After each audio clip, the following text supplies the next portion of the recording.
ever-becoming cacophony of conversation. Filling in tonight for my friend and colleague George Norrie, and glad to be back with you once again. It's Friday night, of course, beginning of the weekend, Memorial Day weekend to boot, which means many of you can stay up late with us tonight. You have no excuse. Don't have to get up to go to work in the morning. We'll have a couple of hours of open lines, this being Friday and all, and we can talk about whatever is on your mind. And as always, we'll be asking all of you to bring your A game tonight. Give us your good stuff. Show doesn't work without you, so put on a pot of joe, pull up a seat around the campfire, and let's jump right into the middle of these coast-to-coast subjects that you don't really get to hear about anywhere else, not like here anyway. Special greetings tonight to all of our listeners in Oklahoma. We all know about the terrible events of the past week. Unbelievable devastation. Nature's fury unleashed. Hope you're hunkered down somewhere safe and warm and dry tonight if you are listening to us from that great state. I will be sharing with you some news items that should be of interest to our listeners, stuff that Webmaster Sean and I have culled from various places over the past couple of days. That'll wait a little bit later in the program. In this hour, I thought we could start off with sort of a post-mortem on perhaps the highest-profile UFO event of the past several years. 5 days of testimony from 40 witnesses who hail from 10 countries, 30 hours of statements to and questions from a panel of 6 former members of Congress. The disclosure event in Washington at the National Press Club got a lot of media attention, and predictably a lot of it was pretty snarky, at least in the beginning, but there was fair and solid coverage as well. And the testimony, I think in all fairness, had an effect on these former lawmakers, some of whom, at least from the media articles I read, some of whom sounded pretty surprised at the quality of the information that they were given and the credentials of some of these witnesses. But there, of course, has been criticism from within the UFO community, where else, asking, what was the point of all this? Shouldn't there have been better vetting of the witnesses? We will put those questions to the man who did the heavy lifting to put this event together, Stephen Bassett, who will join me in a moment to figure out what worked well and what could have been better. Does this move us closer to some sort of formal disclosure? Was it worth the cost and the effort? We have Stephen for this hour, so I'm not going to use up more of his allotted time. Let's take our first break and come right back with Stephen Bassett. I'm George Knapp, in tonight for George Norrie, and this is Coast to Coast AM. Welcome back to Coast to Coast. I'm George Knapp, in tonight for George Norrie, who has the night off. Stephen Bassett is a political activist, lobbyist, and commentator. He's been a guest on this program several times before. He is the executive director of the Paradigm Research Group and a leading advocate for what he says is ending the government-imposed truth embargo regarding extraterrestrial presence and the human race. He's the guy who, as I mentioned, did the heavy lifting for the citizen hearing on disclosure. Stephen, great to have you back on the show. It's great to be with you, George. If you are there, I'm not hearing you. Uh-oh. Not hearing me? Not good. Stephen, I'm not hearing you, so I'm just going to go ahead and open up with a general question and hope that I'll be able to hear you in a moment. I want you to start with sort of what was the point of the hearing? I know you had, I think, 6 general goals. Yeah. What was the point? How close do you think you got to those goals? Give me your general postmortem on what happened. George, can you hear me now? Oh, Jesus. What could be the problem? I am here, but I can't hear you, Stephen, so just go ahead and share with us. I haven't heard any interviews after the event, so share with us what you set out to do and how you think it worked. Well, George, I'm not sure if your audience is hearing me. We've used this phone before, and it's worked fine. So if you're not hearing me, I don't even know if I'm coming across on your show. Can you so I'm a little confused, my friend. Hang on. I'll tell you what, just if he is talking, just convey to me when he stops, and I'll ask him something. Hello, Stephen. I don't know. Are we able to hear Stephen at all? We're not. Just today. This is sort of a breaking news. This was a release, comes out of Jackson, Mississippi, May 24, 2013. It was put out by a law firm in that city. And I don't think even Stephen Bassett has heard this quite yet. Patrick Franscona, Esquire, put this out for immediate release.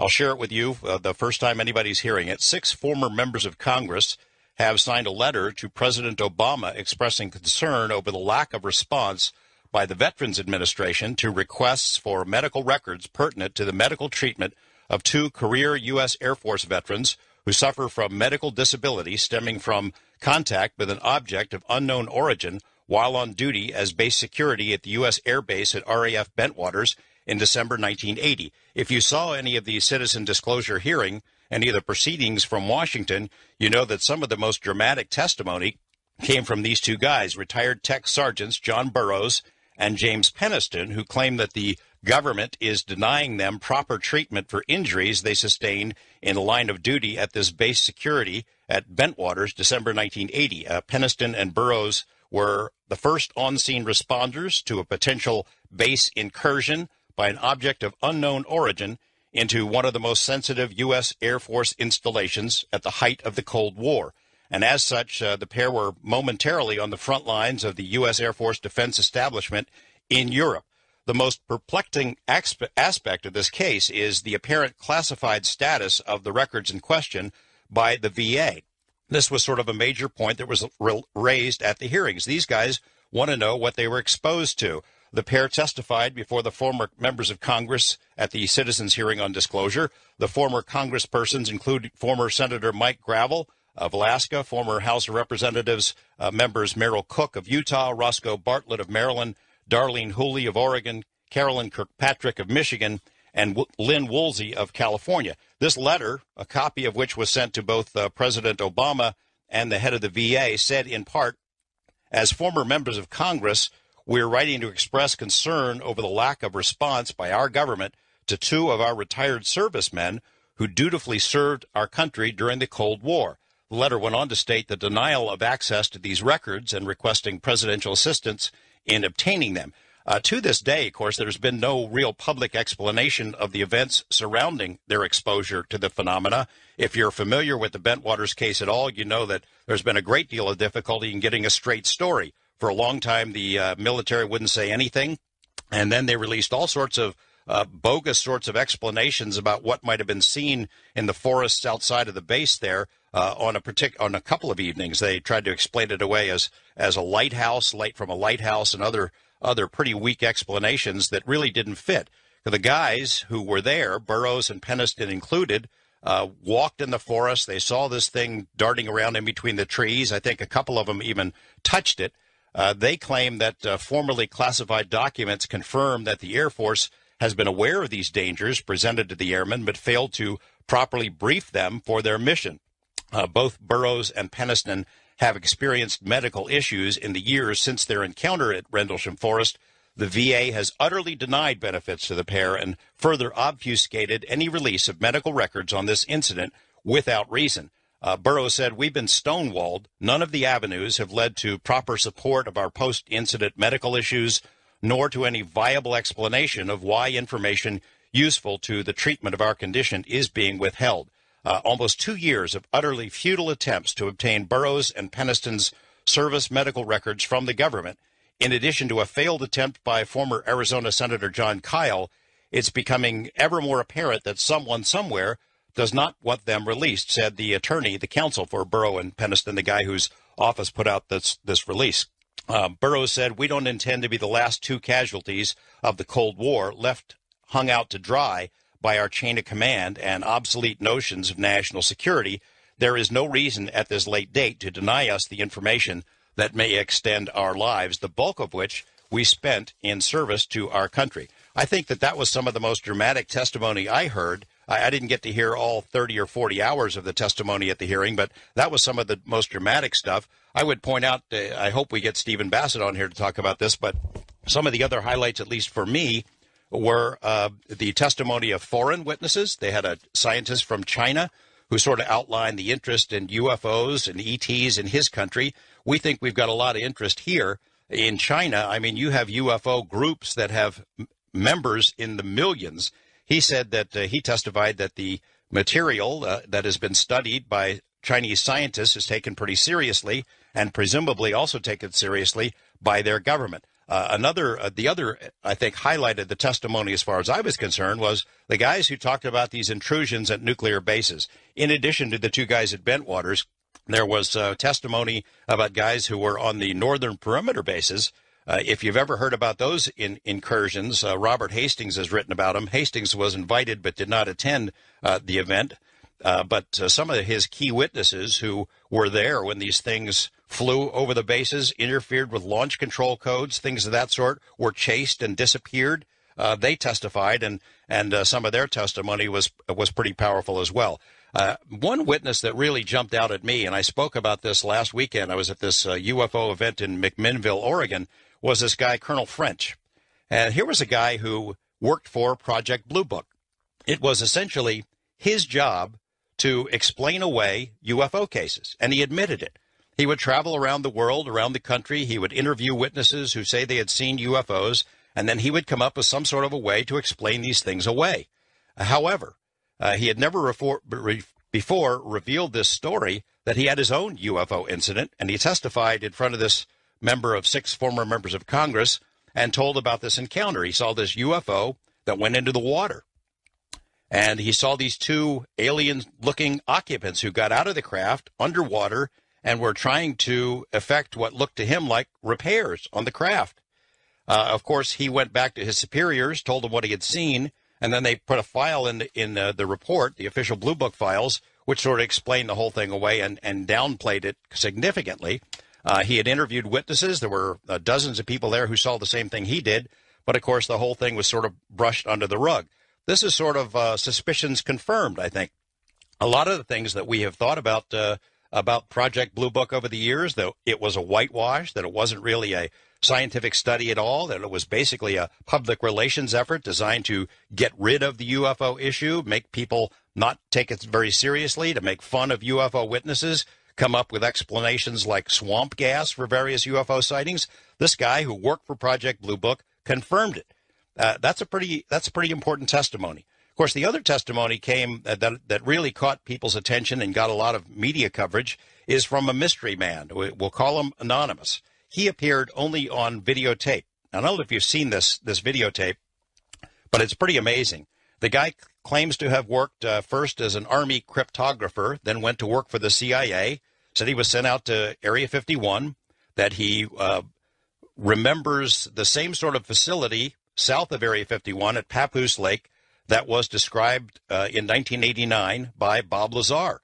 Says he saw these different hangars built into the side of the mountain, that they had craft in there, that there were significant differences between the military and the CIA about what should be done with this material, how it should be handled. He claimed at one point that President Eisenhower had been briefed about it, and that Eisenhower had threatened to send in the Army to take over the base. Now, a lot of people have come up with different problems that they have with this guy's testimony. We don't yet know what his true identity is. What we were told was this was a deathbed confession on his part, that he was going to be dying in a couple of months. He's got serious health issues, that he has no reason to lie. And so he told this incredible story. I think 17 or so minutes of this were shared with the panel and the audience there at the disclosure hearing, and it was sort of stunning testimony. Now, what weight do you give something like that? I don't really know, because we don't yet know who the guy is, whether he can verify his credentials. The interview was done in a hotel room in, I think, a northern state. And Richard Dolan, historian, a very credible guy who's been on this show many times, is the one who asked the questions. A friend of mine, a guy I know, a filmmaker named Jeremy Corbell, is the guy who was behind the camera, recorded this stuff. If we get a chance, I'm going to call Jeremy in this program sometime tonight and ask him about this guy to sort of fill in some of the blanks based on whatever he can tell us. If I'm hoping that we're able to get Stephen Bassett back, of course, so he can share with us some of his take on how successful the event was in Washington. As you know, if you've read media coverage, some of this stuff was pretty snarky. It seemed like the hometown newspapers for all 6 of these former members of Congress took shots at him. Why are you putting your reputation on the line? They dug up all kinds of stuff, whatever dirt they could dig up in their hometown on these members of Congress. They kind of threw it out there to try to embarrass them. And it almost looked like an orchestrated campaign of some sort to discredit them, to discredit the topic. I know the Washington Post did its usual hatchet job in its coverage of the UFO Congress. I don't know if it was in a news article, it was a column and commentary. It's hard to tell them apart sometimes, but It was pretty harsh. Some of that coverage was pretty harsh. But it seemed to me that by the end, the coverage was pretty positive. And most shocking of all is the fact that the New York Times had a positive article about it, that it took the subject seriously. If you've read New York Times coverage over the years of the UFO issue, you know that how shocking that is, because that paper has been particularly hostile to UFOs in general, to ETs, to any kind of investigation, the suggestion that there really might be something going on. It's shocking to me in the sense that these major newspapers don't give it a fair shake, in this case being the exception. Washington Post, which has likewise been hostile to the UFO subject, is where I first read about these amazing encounters over the nuclear bases, which, you know what, you can say all you want, as Project Blue Book did, that the UFO question has nothing to do with national security. That's the excuse they gave when they shut down Project Blue Book in 1969. They said it has nothing to do with national security. But I'll tell you, when UFOs appear over nuclear missile bases and intrude on these bases and zip around, they appear, they disappear, they split into two, they merge together, and in some cases, rare cases, they interfere with the launch control codes of nuclear weapons. That clearly is a matter of national security. There are some in the UFO community who wish that perhaps the citizens' hearing had focused strictly on those kinds of questions instead of branching out to more exotic topics. For example, cattle mutilations or alien abductions, the suspicion that perhaps there is some sort of a treaty or agreement between our government and aliens. Now, I'm not saying that I believe or disbelieve any of that. I try to keep an open mind on all these subjects, but you know, it gets, if you're not used to it, as this panel of former Congress members were not, if you're not used to it, that's a steep learning curve to hit you with all at once. So, you know, there was some suggestion within the UFO community, and I use that term in sort of air quotation marks, that maybe they should have done a better job of vetting witnesses, that they should have eliminated some of the more exotic kinds of testimony that was delivered during the 5-day event there in Washington. But it's done now. I really am hoping that we can get Stephen Bassett on to give us his take on it. He had 6 strategic goals when he went into this. He wanted to undermine the White House statement of November 2011. You remember that statement regarding what the White House said was a complete absence of evidence for an extraterrestrial presence or the withholding of relevant information by the government. He wanted to prompt U.S. Congress to hold its first hearings on the subject since 1968. I do want to ask Stephen about that, because that's a pretty tall order, and we can get into why I feel that that's a long shot for Congress to put its reputation on the line to have hearings about this. Thirdly, he wanted to motivate the mainstream media to begin appropriate investigative coverage of the subject. I think he got a little bit of traction on that one. Fourthly, he wanted to inform the executive branch that it risks not being the first nation to disclose an ET presence. Probably got some traction with that. The idea has been floated out by Stephen Bassett before that perhaps the Chinese would be the first to go ahead and break this news. And how would the U.S. feel if it is exposed as telling lies to its public, if some other government, the Russian, the Chinese, or Brazilian, something like that, comes forward first? And then his 6th goal was to add a UN initiative to the advocacy matrix. We're going to take a break right now. And hopefully when we come back, Stephen Bassett, our technical problems will be resolved and Stephen Bassett can join us. Thanks. This is Coast to Coast AM. Stay with us, everyone. Man, you can't believe how much of a little adventure that last segment was on our side. We sort of had a technical problem about 20 minutes before we went on the air. The phone line went down, and then we got it up right before we went on the air, but I couldn't hear Stephen. I guess you listeners could hear both of us, but we couldn't hear each other, so it just didn't work. Hope I wasn't blabbering there too much. I kind of gave away all the stuff I was going to cover with him, but we have him back on the line. We think we have these issues resolved, and I'm going to ask Stephen to maybe hang around a little bit longer than we had planned so we can cover the issues, and then maybe you could ask him some questions as well. We'll be right back with more Coast to Coast AM. I'm George Knapp, in tonight for George Norrie. We're crossing our fingers that Stephen Bassett is going to say something that I can hear on this phone line. Stephen, are you there? Yes, George, I am. Yay. Hey, look, I solved the problem. You know what it was? I hadn't paid my dues this month to the NSA's approved truth activist list, and so I PayPal'd them $50. We're good now. All right, I appreciate that. Let's just give me your general impressions. How did it go? What do you think? Well, you read the six, or you covered the six fundamental strategies, and all of those were advanced during those 5 days, so we're extremely pleased.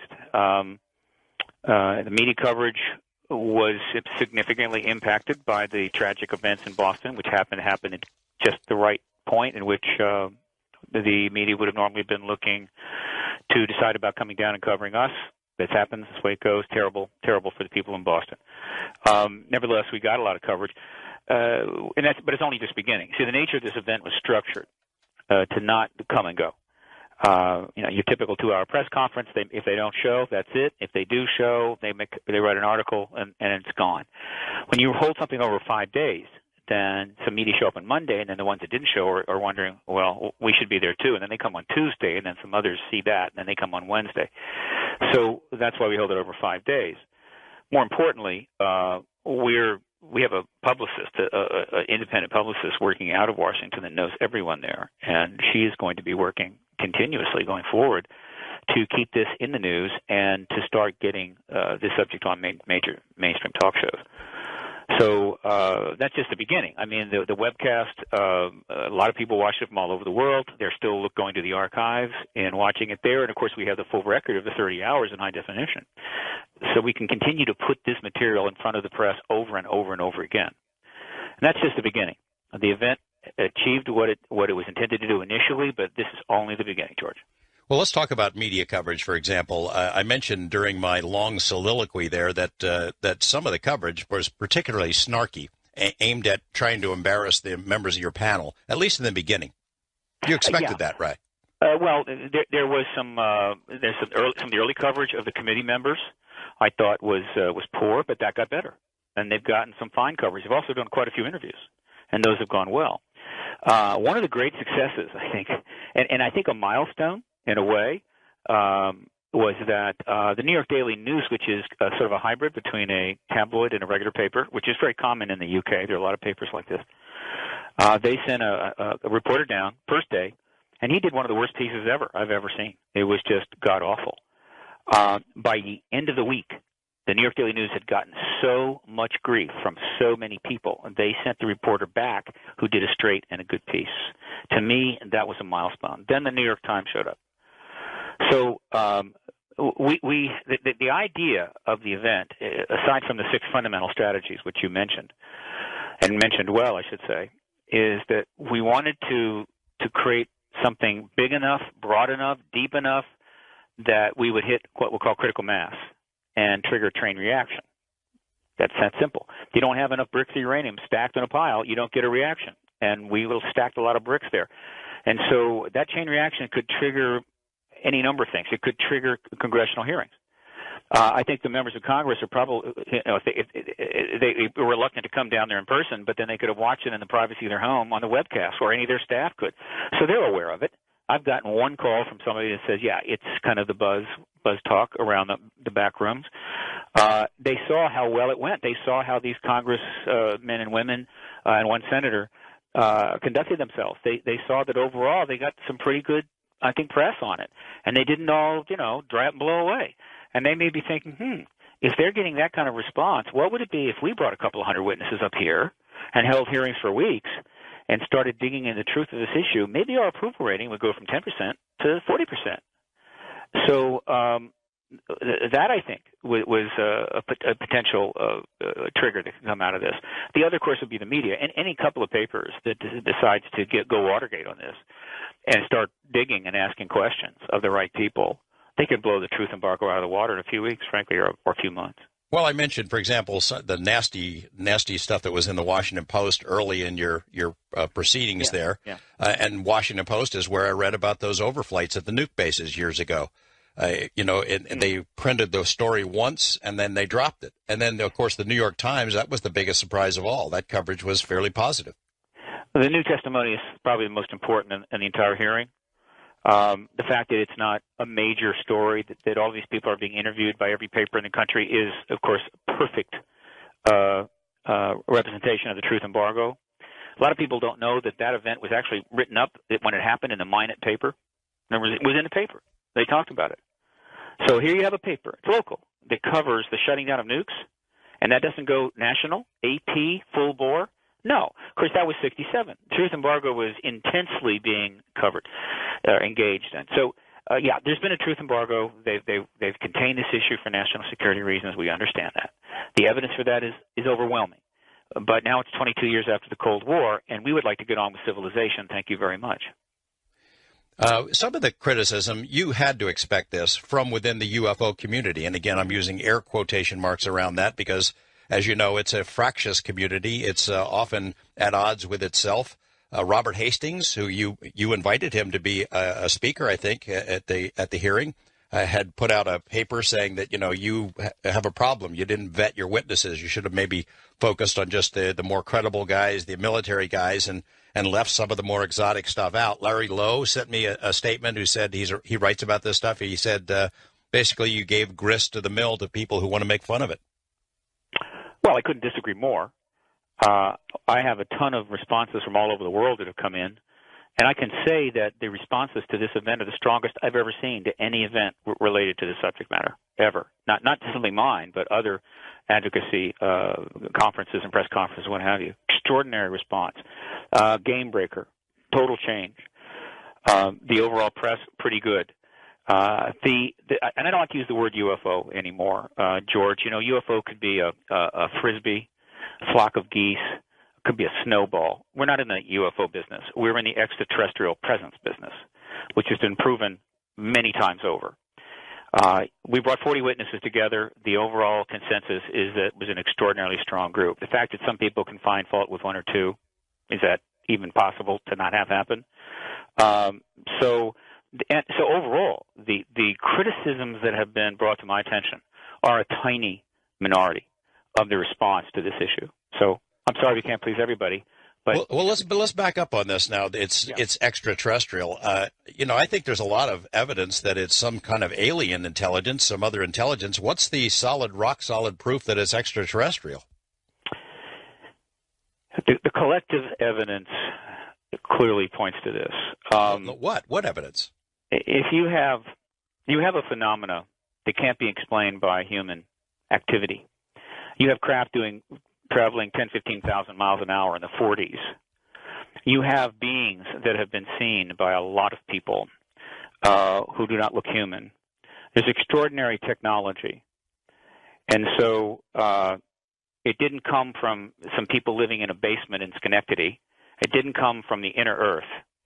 There's a remote possibility, and it's very small, that some of these beings may come from a, quote, other dimension or from other time, but it's a small possibility.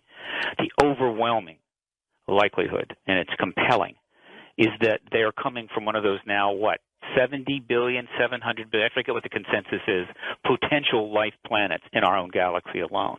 It wasn't that long ago you had scientists going around and saying, well, there's hardly any planets out there like Earth. We're very rare.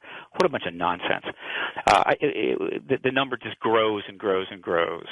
And so unless somebody can explain where these entities are coming from, I think they're extraterrestrial. And if they're from the future or from another dimension, I consider that a distinction without a difference.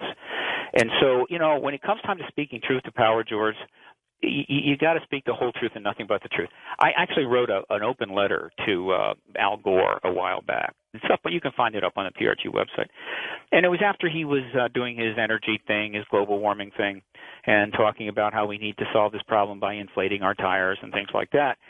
And I was a little disturbed because Al Gore was the vice president during the Clinton administration when the Rockefeller Initiative went on for 3 years. He was fully aware of it.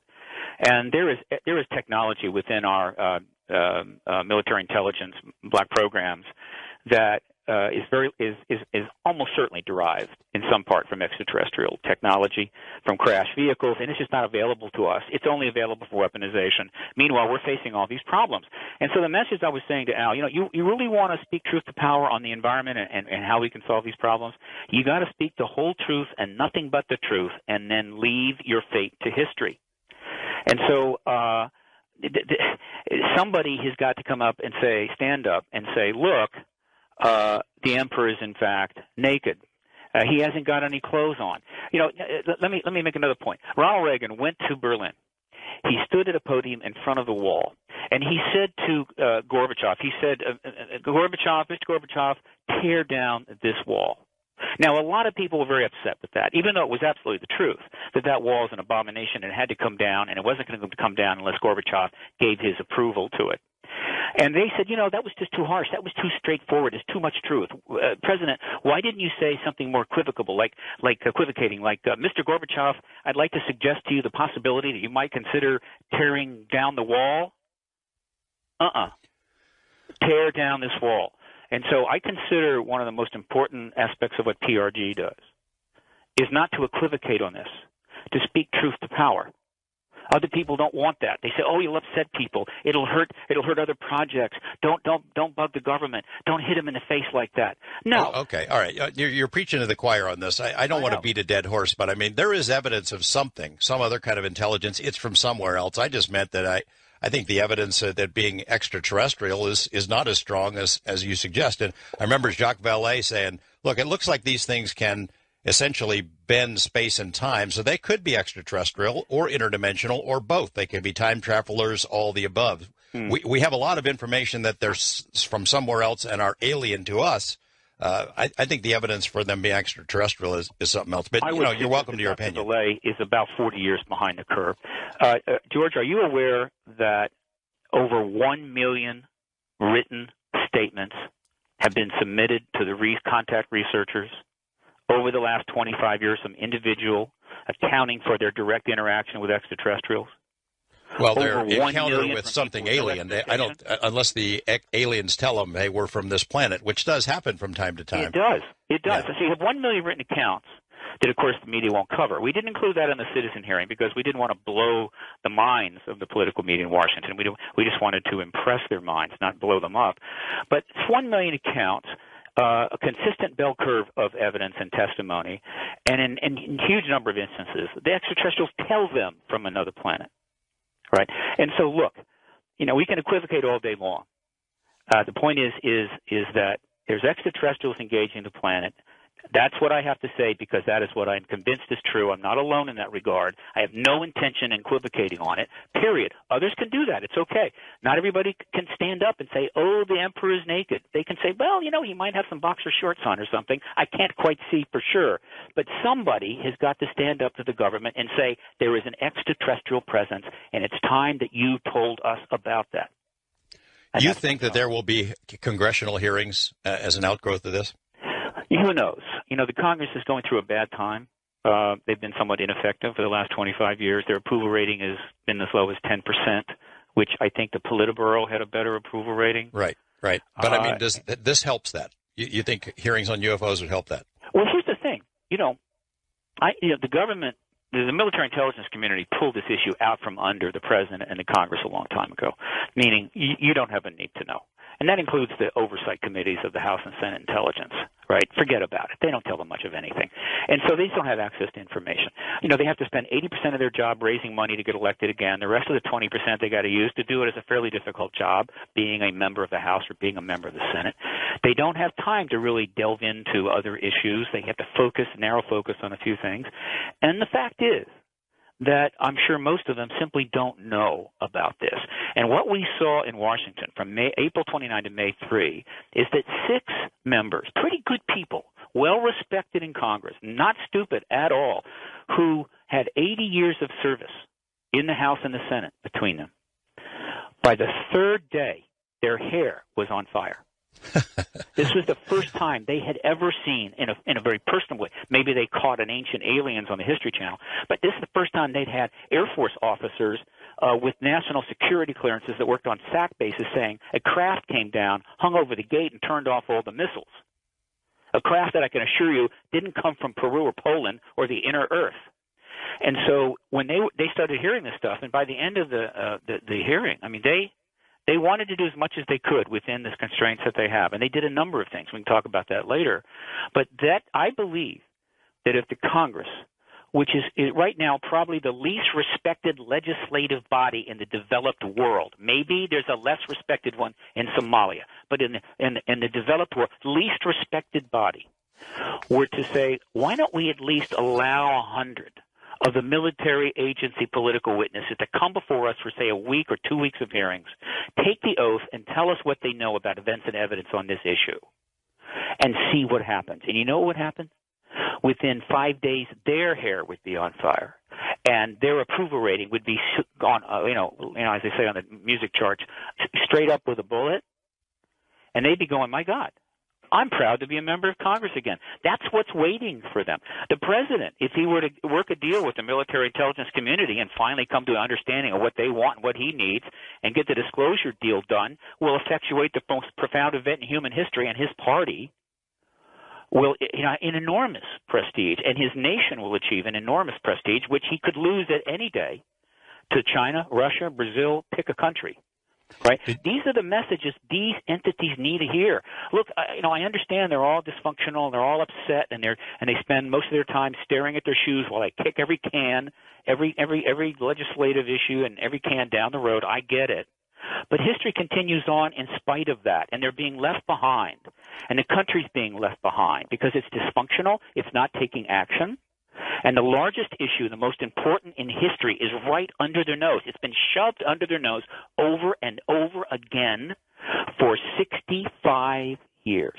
And for 44 of those years, they couldn't do anything because, unfortunately, they developed this problem where they had 50, 60, 80,000 nukes stockpiled and ready to launch against other nations, which would have destroyed civilization. Definitely not a good thing. I get it. So their hands were kind of tied. But that was over in 1991. What in the hell have they been doing since then? Yeah, you have no argument here about Congress, that's for sure, and not among our listeners either, I would imagine. I want to ask you, we're going to go to a break here in about 30 seconds or so. I want to ask you about some of the testimony because clearly some of it was really dramatic and fresh and interesting. Colonel French, the story he told about Project Blue Book, the mystery man who appeared on videotape, the Chinese scientists, giving us and other from foreign nations, the guys who gave us testimony from around the world. I think that was a really surprise to your panel as well. And those guys, as I mentioned, it seems like they're converts. Those six, if you heard my little bit reading the press release that came out today, those six have sent this letter to President Obama and the head of the VA asking for these records, demanding the records. Several things they did, but don't call them believers. They are intelligent people that are simply responding to a mass of evidence that any reasonable person would respond in the same way. And the only reason there aren't 100,000 political people like them is the government has spent billions of dollars since 1947 to contain this issue so that it would not be properly engaged as part of a government policy of truth embargo. Well, I won't call them believers. I'll call them converts. How's that? Fair enough. How's that? Close enough, but I wouldn't go further than that. We're talking with Stephen Bassett from the Citizens Disclosure hearing and also Paradigm, and he's telling us the outcome of 5 days of hearings in Washington at the National Press Club. Pretty interesting stuff. Stephen has agreed to stick around for a while because of our technical glitches earlier, and we'll try to open up the phone lines with maybe your questions for him as well coming up in the next segment. Bob Dylan's birthday, 72 years old today. Happy birthday, Bob. We'll be back with more Coast to Coast AM. We're talking with Stephen Bassett of the Paradigm Research Group. He put together the Citizens Hearing on Disclosure. A lot of fallout from that. A lot of tentacles in the UFO community. A lot of talk. Will it lead to disclosure? Will it lead to congressional hearings? We'll ask some additional questions of Stephen, then open up the phone lines with your questions as well, coming up on Coast to Coast AM. Stephen, the big question, of course, is disclose what? What is it that you think they've got or someone's got that they could still disclose? They've got 65 years of research, investigation. It'll take decades to get it all out. But disclosure, which is the goal of the advocacy movement, capital D, is actually very simple, George. It's the acknowledgement. It's the formal acknowledgement. That's all it is. It's not dumping all the files out on the White House a lot of this for us to go through, but you're just saying, hey, there's extraterrestrials here. Thank you so much. I'll catch you later. That's disclosure. That would be enough. Huh? I mean, does it have to be the president? Who does it have to be? If it's not from the head of state, it's not going to fly. I mean, some bird colonel in the Pentagon, I suppose, could give a press conference tomorrow. Of course, he'd be immediately fired and put in prison. But no, it has to come from the heads of state. That's what people expect. I mean, if there's extraterrestrials visiting us, they would expect the president to tell them, or the prime minister, or the king. Disclosure is the formal acknowledgement of the extraterrestrial presence by the world's governments through their heads of state. One nation will probably start. I would prefer to see a coalition of Russia, China, and the United States come forward together. Once that has happened, other nations will follow suit very quickly. That's what we're seeking. Now, what happens after that? Who knows? Maybe the government will hold on to the rest of the information for another 30 years. Maybe the people won't press them. I'm willing to bet it'll be a rather intense time, and the exchange of information will be significant. Well, let's say Obama comes out in a week and announces extraterrestrials are real. Thank you, good night. That's it. I mean, that would be the last thing that anyone would talk about in his presidency, and he would be pestered with questions for the rest of the time he's in office, don't you think? Yeah, he would also go down in history as one of the most important leaders of all time. What else would he get done? Anything else? Well, hell, just that alone. That's all he'd need. I mean, they'll be writing about it for 1,000 years. Let's say what if? What if China announces it? It still wouldn't count, would it, unless we acknowledge it? Absolutely not. The United States no longer runs this world. The days of we say jump and the world says how high, that ship has sailed. Right? We're barely holding our own. We can't even fix our bridges. Right? We're massively in debt. If it wasn't for cheap Chinese underwear, we'd all have itch. I mean, let me tell you something, George. That time is gone. And so if the White House honestly thinks that all of these other nations are going to remain, absolutely quiet on this while we dither on it decade after decade, they are grotesquely mistaken. Any one of these nations has plenty of gun camera footage from their intercept planes to go in front of their people tomorrow and make a very clear case, and it's done. And if the People's Republic of China were to take that initial move, the geopolitical implications for the United States would be enormous. And so, well, what would happen? Chinese announce extraterrestrials are real. What happens the day after that in the United States to our other nations will start falling in line as quickly as possible, and the president of the United States would have to go into the East Room, go before the people, and say, I really didn't want to tell you because you don't have a need to know and you can't handle the truth. But the Chinese have basically let the cat out of the bag. So I guess we're going to have to tell you there's an extraterrestrial presence. Or he doesn't say anything. Say anything? Well, he'll have an army of reporters around the White House. It'll look worse than Lewinsky. He'll be talking about it. Look, George, this is the most important issue in the history of the human race. And the reason that a lot of people don't get that yet is because everybody who is under the age of 66 has lived every day of their life under a massive propaganda program called the Truth Embargo, designed to make institutions and people and colleges and the Congress and the press have an attitude of like, we don't really need to know about that, or there's nothing really going on, or I'd rather not talk about it. It's an extraordinary accomplishment on the part of this national security structure. I'll give them points for that. It's certainly more effective. It was more of an accomplishment than, say, the Catholic Church, rather over heavy-handed approach to sort of suppress the reality of the solar system, which they've since apologized for. Let me get your take, a quick take on a couple of the witnesses. The Colonel French, that was pretty dramatic stuff. Look, his testimony was pretty significant, certainly because he was part of Blue Book. But there were some other testimonies there that were extraordinary for me, George. First of all, let me say why there was testimony there by Anonymous, why there was a 15-minute clip of a gentleman on his deathbed.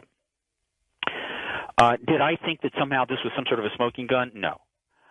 And was it needed? Was it absolutely necessary? It was not. Take that out, you've still got an amazing 30 hours of testimony by some very strong witnesses.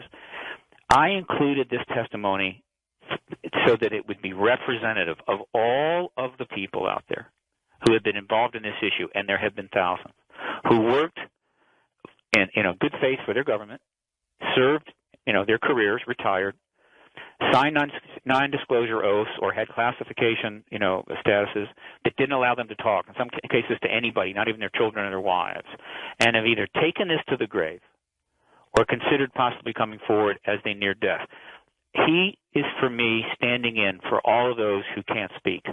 And a perfect example of this is Milton Torres. Jeffrey Torres was one of the witnesses on the pilots panel along with French.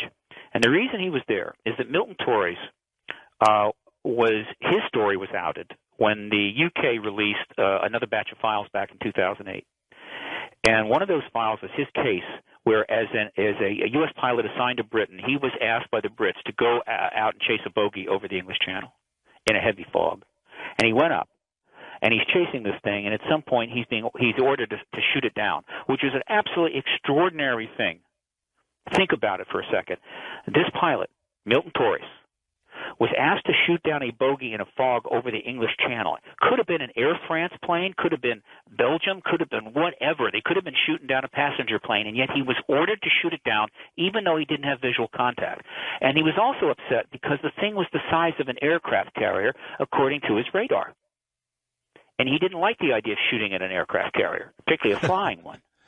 But before he could actually shoot at it, it made some extraordinary maneuvers and flew away at high speed, which brings up the simple point that the reason they asked him to shoot it down was they were pretty sure that Air France didn't have any passenger planes the size of aircraft carriers. And so he lands, and the next morning, you know who shows up? It's the standard deal. It's an intelligence officer, gives them the debriefing, tells them this didn't happen, you're never going to talk about it as long as you live to anybody, which he did. He came back, had a wonderful life, got a PhD, was a teacher at a university in engineering, never spoke to anybody until the Mirror, one of the papers in Britain, called him up and said, were you ordered to shoot down an aircraft carrier, flying aircraft carrier in 1957? And he started talking about it. But he was so emotional each time because he had to bottle it up all these years. He couldn't talk to his wife or any of his comrades who had since passed away, even his father. And so every time he talked about it, he'd break down. So his son Jeffrey would be with him. He came with him to the 2009 X conference when he testified, or rather gave a presentation then, and then he spoke at the press conference afterwards at the National Press Club. Once again, he became very emotional because he was finally able to talk truth to power. Well, guess what? I wanted him as a witness badly. But unfortunately, his health was bad then, and it only got worse over the intervening 4 years, including the necessity of a back operation. He reacted badly to the anesthesia, and as a result is completely immobile, unable to speak, maybe barely hear, in his bed at home. And so Jeffrey Torres came to speak for his father who couldn't speak. This is the kind of testimony that I consider relevant to the truth embargo. Extraterrestrials are here. We get that. What we don't get is the government policy that they continue to drive, that we are too stupid, can't handle the truth, we'll go crazy, or whatever, and they have to keep this from us and keep the technology from us and everything else from us because they know better. That policy has got to end. And you have people like Jeffrey Torres that are stepping in to speak for their father, just like, and this is another powerful moment, for the first time ever, on the Roswell panel, we had 7 witnesses on that panel, heavy emphasis on Roswell, which, by the way, was an extraterrestrial craft with bodies. Jesse Marcel Jr. was there to speak for his father. But next to him sat his son and daughter, Jesse Marcel III and Denise Marcel, to speak for him and for their grandfather. A wonderful family that have had excellent lives. Jesse served in the military several times, including in Iraq, where he got seriously injured. They've led fine lives. His father was a fine man, and all of them have been called liars by the United States Air Force over and over and over again, with stupid-ass explanations like crash test dummies and mogul balloons and whatever else they could come up with, because Roswell was always a major threat to the truth embargo. And so the whole family spoke on behalf not only of each other, but for their grandfather, Jesse Marcel Sr., who spoke truth to power, and I can assure you it wasn't easy for him. One quick question, and then we'll take some calls. Sure. The mystery man, the anonymous guy, you believe him? One of the reasons that I allowed it to go forward, it's not easy to vet people that were in the CIA. The CIA generally doesn't give you their records when you call up and say, can I have the records of so-and-so? Right. No. I'm just asking, do you believe him? The reason that he is there is because I had enough confidence to go forward. And one of the reasons I had confidence is because there were 2 people sitting right next to him, Linda Moulton Howe, who interviewed him for many hours back in 1999, and Richard Dolan, who interviewed him for 6 hours just recently. Both of them felt strongly that the key elements of his testimony was true. And on that basis, I allowed it to go forward. All right, let's take a couple of calls. Mike in Dayton, Ohio, on the wild card line. Hi, Mike. How you doing? Hey, how you doing, gentlemen? Okay, what's on your mind? Well, by no means am I part of the, UFO community or alien community by any means. I'm an average Joe listening to the show, and it intrigues me. And My question is, you brought up the point out of millions of possible planets out there. Mm-hmm. The fact that nobody will accept the fact and the odds that there's something else out there is beyond me. And I guess my question is, why do you think they're not releasing this or acknowledging this? I mean, is it from a biblical standpoint, or are they afraid of the repercussions, with them telling this is going on, or what? Well, look, I give 3-hour lectures on that subject, but let me just make a couple quick comments. First of all, 90% of the American people now believe there is sentient life in the universe somewhere. About 50% believe it's already visiting us now. So it's not the majority of people actually are already on board with this. And it's not millions of planets. There are billions and billions of potential Earths out there, according to the census that have been coming forward from the Kepler work and other programs, and that number's only going to get larger. And so the universe is filled with civilizations, and some of them are visiting us. As far as why they withheld it, the primary reason was the Cold War. The emergence of the ETs in 1947 virtually coincided with the beginning of what could have been a hot war, a third nuclear war, which would have been the ball game. And some very sharp people that won World War II, I think a little cut above the kind of people we're seeing now running things, made the decision that until we understood more about what these ETs were about, what the technology they had in their possession could do, and what Stalin's plans were, they didn't want this out. I understand that. Unfortunately, the Cold War lasted 44 years, and by 1991, the whole truth embargo had become institutionalized. And so the deinstitutionalizing process has gone on now for 22 years. That is the short answer. Come to one of my presentations. I'll give you a 3-hour version. Thanks, Mike. Appreciate the call. Maureen in Medford, Massachusetts. Good morning or good evening. I guess it's morning there. How you doing, Maureen? Hi. How you doing? Thank you for the program. And I was wondering, was there any evidence physically by any of the people that were speaking with their evidence that they experienced physically?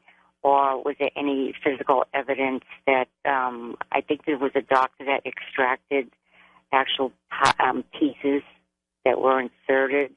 There are all kinds of physical evidence associated with the ET issue. Metal analysis is extremely difficult and very expensive. There are some pieces, who knows where that's going to go. Well, photographs and videos are physical evidence.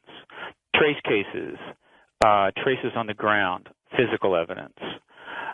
Radar returns as physical evidence. So there's plenty of that, as well as massive number of sightings. But Alan Hynek said it very well, and that was 40 years ago when he was asked the question over, where's the evidence, Dr. Hynek? And he would say, where do you want me to back up the truck? Well, the only thing that's changed since then is the truck has gotten a lot bigger. And so there's more than enough evidence to prove the extraterrestrial presence. I think Maureen's asking about the implant kind of things that Dr. Roger Lear takes out.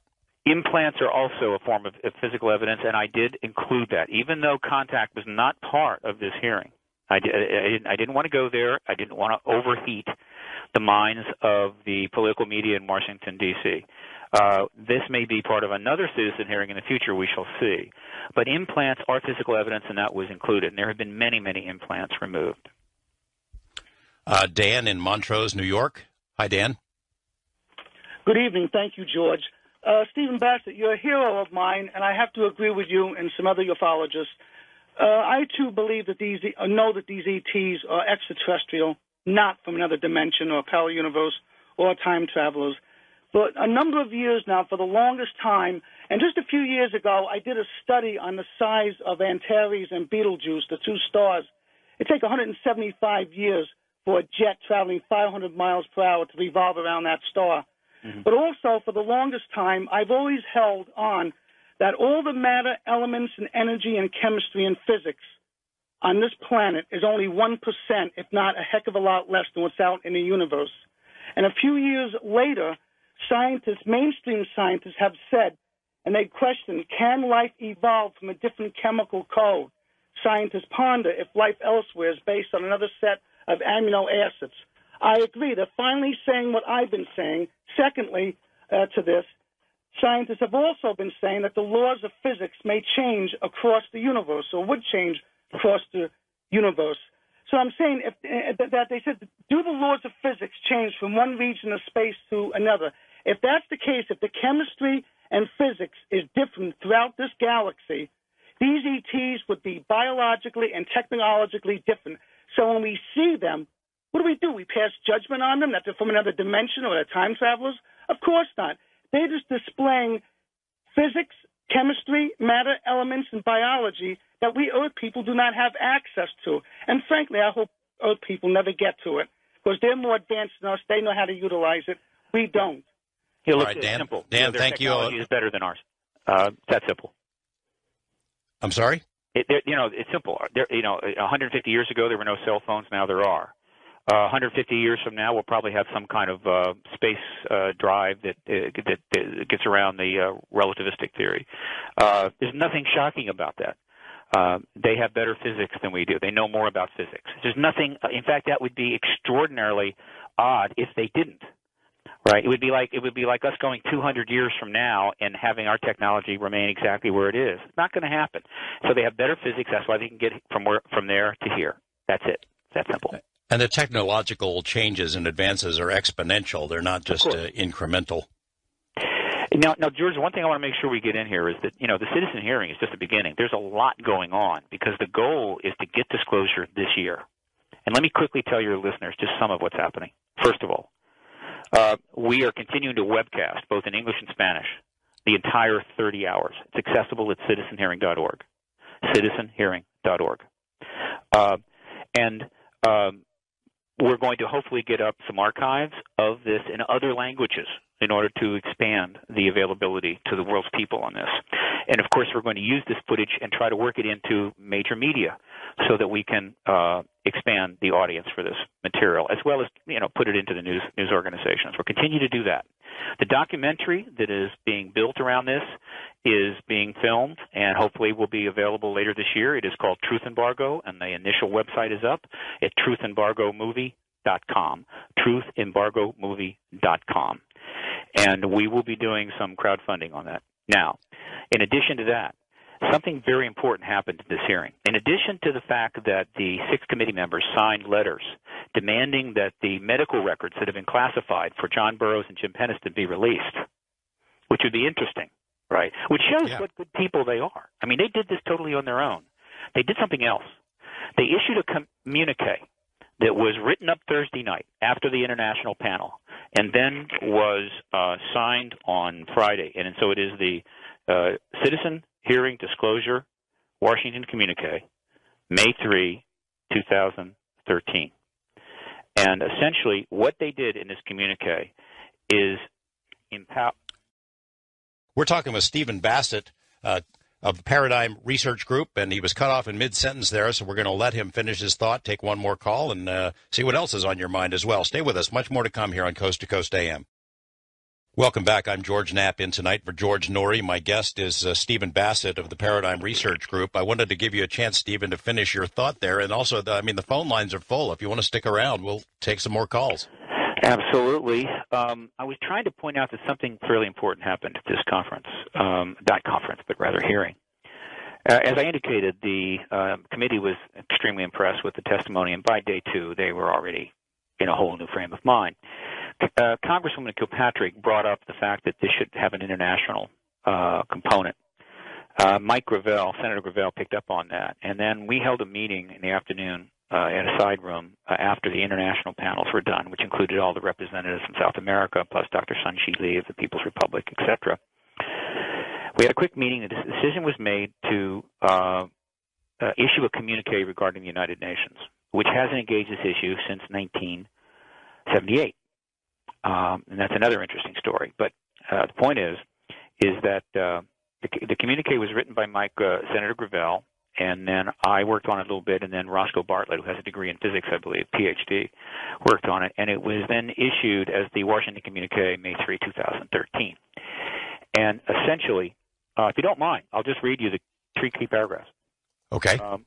This is an important document, I believe. It says, whereas, given the unfolding scientific understanding of the number of potentially life-supporting planets within Earth's home galaxy, it would be the height of arrogance to assert that humans are the only sentient beings within that galaxy, whereas, given the credible witnesses have brought forth overwhelming Fourth, overwhelming scientific evidence documenting the current presence of unidentified and unexplained aerial craft that many believe to reflect an extraterrestrial presence. And whereas, given the enormous global implications, if these craft are indeed of extraterrestrial origin, such an issue is a matter for the General Assembly of the United Nations. Therefore, we, the undersigned, request the Citizen Hearing Foundation, which Paradigm Research Group set up a couple months ago and is applying for 5013C nonprofit status, use its offices to organize interested parties and raise the funds necessary to pursue a global campaign to convince one or more nations to propose a resolution within the General Assembly calling for United Nations sponsorship of a world conference addressing the possible evidence for an extraterrestrial presence engaging the planet. And then it's signed by 4 of the committee members. 2 could not sign because they were in a quiet period following their retirement from the House of Representatives in January. But I think their sentiments are obvious. So essentially, this committee has empowered the Citizen Hearing Foundation, which can raise tax-deductible money from anywhere in the world, to raise that money, use some of the witnesses from some of these countries and others to approach their head of state, because it has to come through the head of state, to have a resolution submitted to the General Assembly. So we're going to try to bring the United Nations back into this issue after the failed attempt to get it involved in 1978 through Eric Gary, the Prime Minister of Grenada, who came up here at the behest of all people, Gordon Cooper, Dr. Alan Hynek, Dr. Jacques Vallée. There's a famous photograph of them, along with Kurt Waldheim, the Secretary General, and others, at that meeting in '78. Well, it didn't go anywhere because there was no way the U.S. was going to allow that. They did set up a commission, but the commission didn't do anything. By the way, one of the people at that meeting was none other than Lee Spiegel. And Lee Spiegel is now writing for the Huffington Post and did extensive writing of this citizen hearing all these years later. He has stuck around, and I recommend reading his column. And so the Citizen Hearing Foundation is going to use the funds it raised to not only hold additional citizen hearings on this issue, but also to get a UN process underway that will create additional pressure on the United States to decide what it's going to do. Okay, yeah, I agree with you. Lee Spiegel writes some great stuff. Check him out in the Huffington Post. Back to the phone lines. East of the Rockies, Mark in Detroit. Good morning, Mark. Good morning, gentlemen. How are you? Okay. Just fine. Good. I'm calling because I had an experience, and the light that hit me, I've told George Norrie this before, but I'm coming again because I constantly see this star that's constantly the one that hit me with the beam of light on this corner on Shane. And it hasn't hit me with the beam of light again, but once it hit me with the beam of light the first time, it read my mind. It told me 3 things that I was already thinking. And I was wondering, even though we have Carolyn Cheeks Kilpatrick that lives here, it's kind of ironic that she would be on that panel, but it's cool because maybe I'll be able to talk to her about this. I was wondering, is it possible that they are connecting with the people on the space the space center up in space, the Space Station, ISS? Space Station, yes, and having contact with them and also giving them data to have on us down here, because I know for a fact with all these conferences and everything, it's real. It's so real. I would never, ever call this station to tell no fib or nothing like this. This happened to me. It came out the sky straight down just like it did in Bethlehem on that Temple of the Rock, the Dome of the Rock. It came down on me like that, but it came down from the Renaissance over by the river near Caesar's Palace, and I was on the street that was like maybe a quarter of a mile away, and it hit me with the beam of light. And I didn't know what it was, and I couldn't move. Right now, I still have, like, my muscles are still tense and sore because I constantly was trying to move in between this and trying to turn my head. I couldn't move, man. And so when I finally got and looked every which way and popped in and popped out of the beam of light that was on me exactly and took my head to the sky and saw it, it took my breath away. And right then and there, my eyes was focused on the light. And everything was coming in to me clear, but I didn't know really what it was after I stopped hollering, because I constantly was hollering like, anybody see this? Anybody see this? And then it just took it and, like, told me, like, basically, like, calm down. And I was like, I know I'm not standing in the light. It said, yes, you are. I said, I know I'm not in my mind, because I couldn't holler anymore. I couldn't say nothing. I know I ain't standing in the light. It said, yes, you are. I say, I know I ain't being illuminated. It said, yes, you are. I say, I know I ain't brilliant. It said, yes, you are. Took the beam of light off, flew back up into the sky just like it did right off the dome of the rock, sat there for a second, and then turned. The sky to the left, to the right of me opened up. The clouds parted like an elevator door, and it turned and went. It turned into a fireball and went into a circle and went and turned another circle. The sky turned to blue, red, and fire-like color and daylight. All right, Mark, all over we're going to let our guest Stephen react to that. I think his basic question was, that's a heck of a story, Mark, but his basic question was, are there experiences reported by the guys on the ISS? I don't know. As I said before, I know most of the contact researchers. Over 1 million written accounts have been submitted to the contact researchers, which create a bell curve of evidence, of enormously connected evidence, which is extraordinary. It's one of my plans, if we get the funding, if we get the kind of support we need, is to hold a citizen hearing on contact.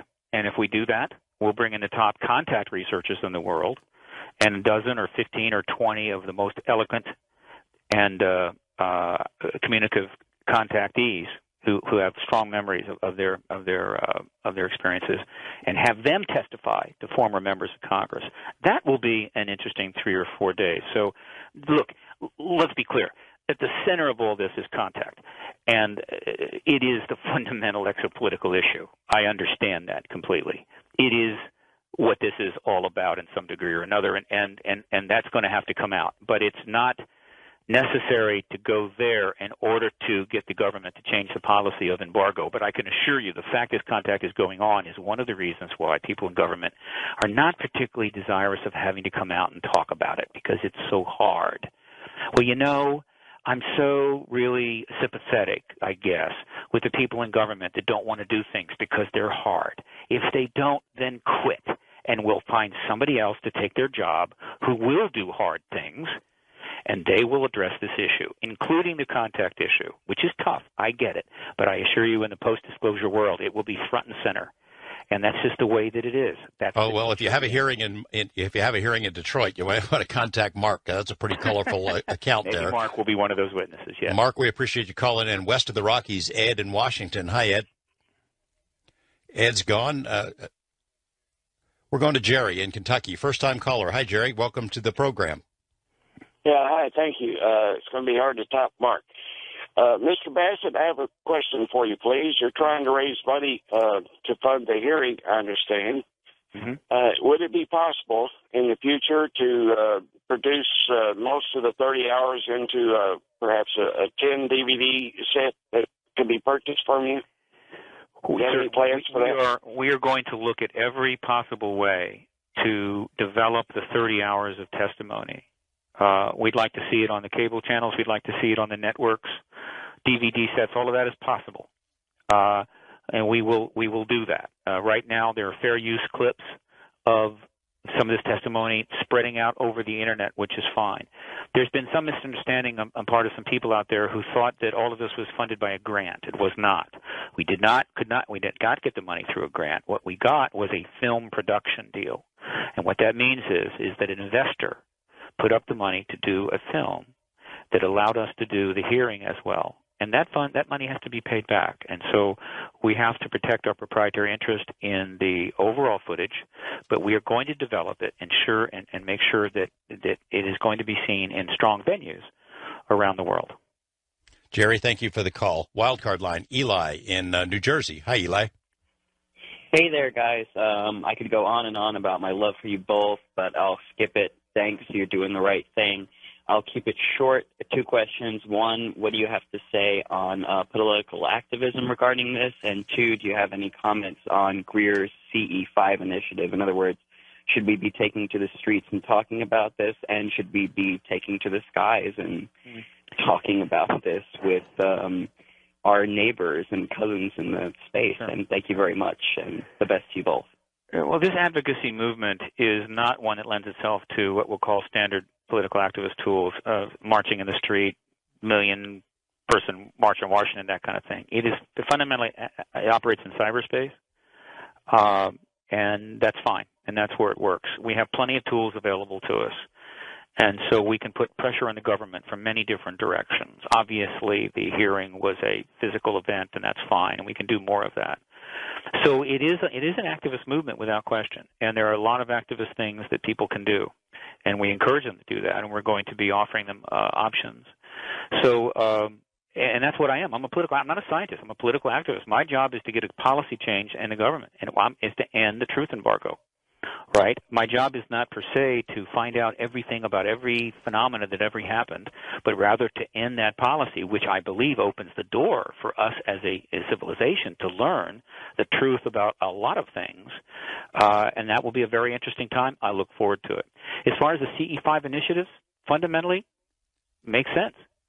I mean, if there's extraterrestrials here, which they are, they're known to be telepathic. The reports on that are in the hundreds of thousands.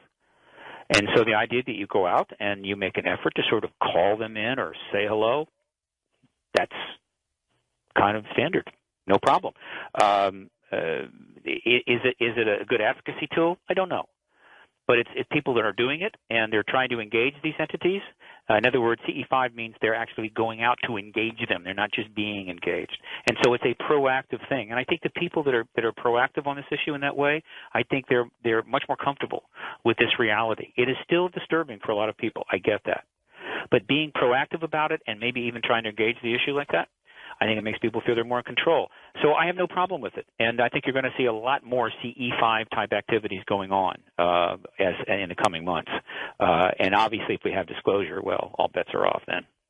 Try to go one more call before the end of the hour. Skype line, Rich in San Jose, California. Hi, Rich. Yeah, hi. I have a question for Mr. Bassett. Mm-hmm. Right.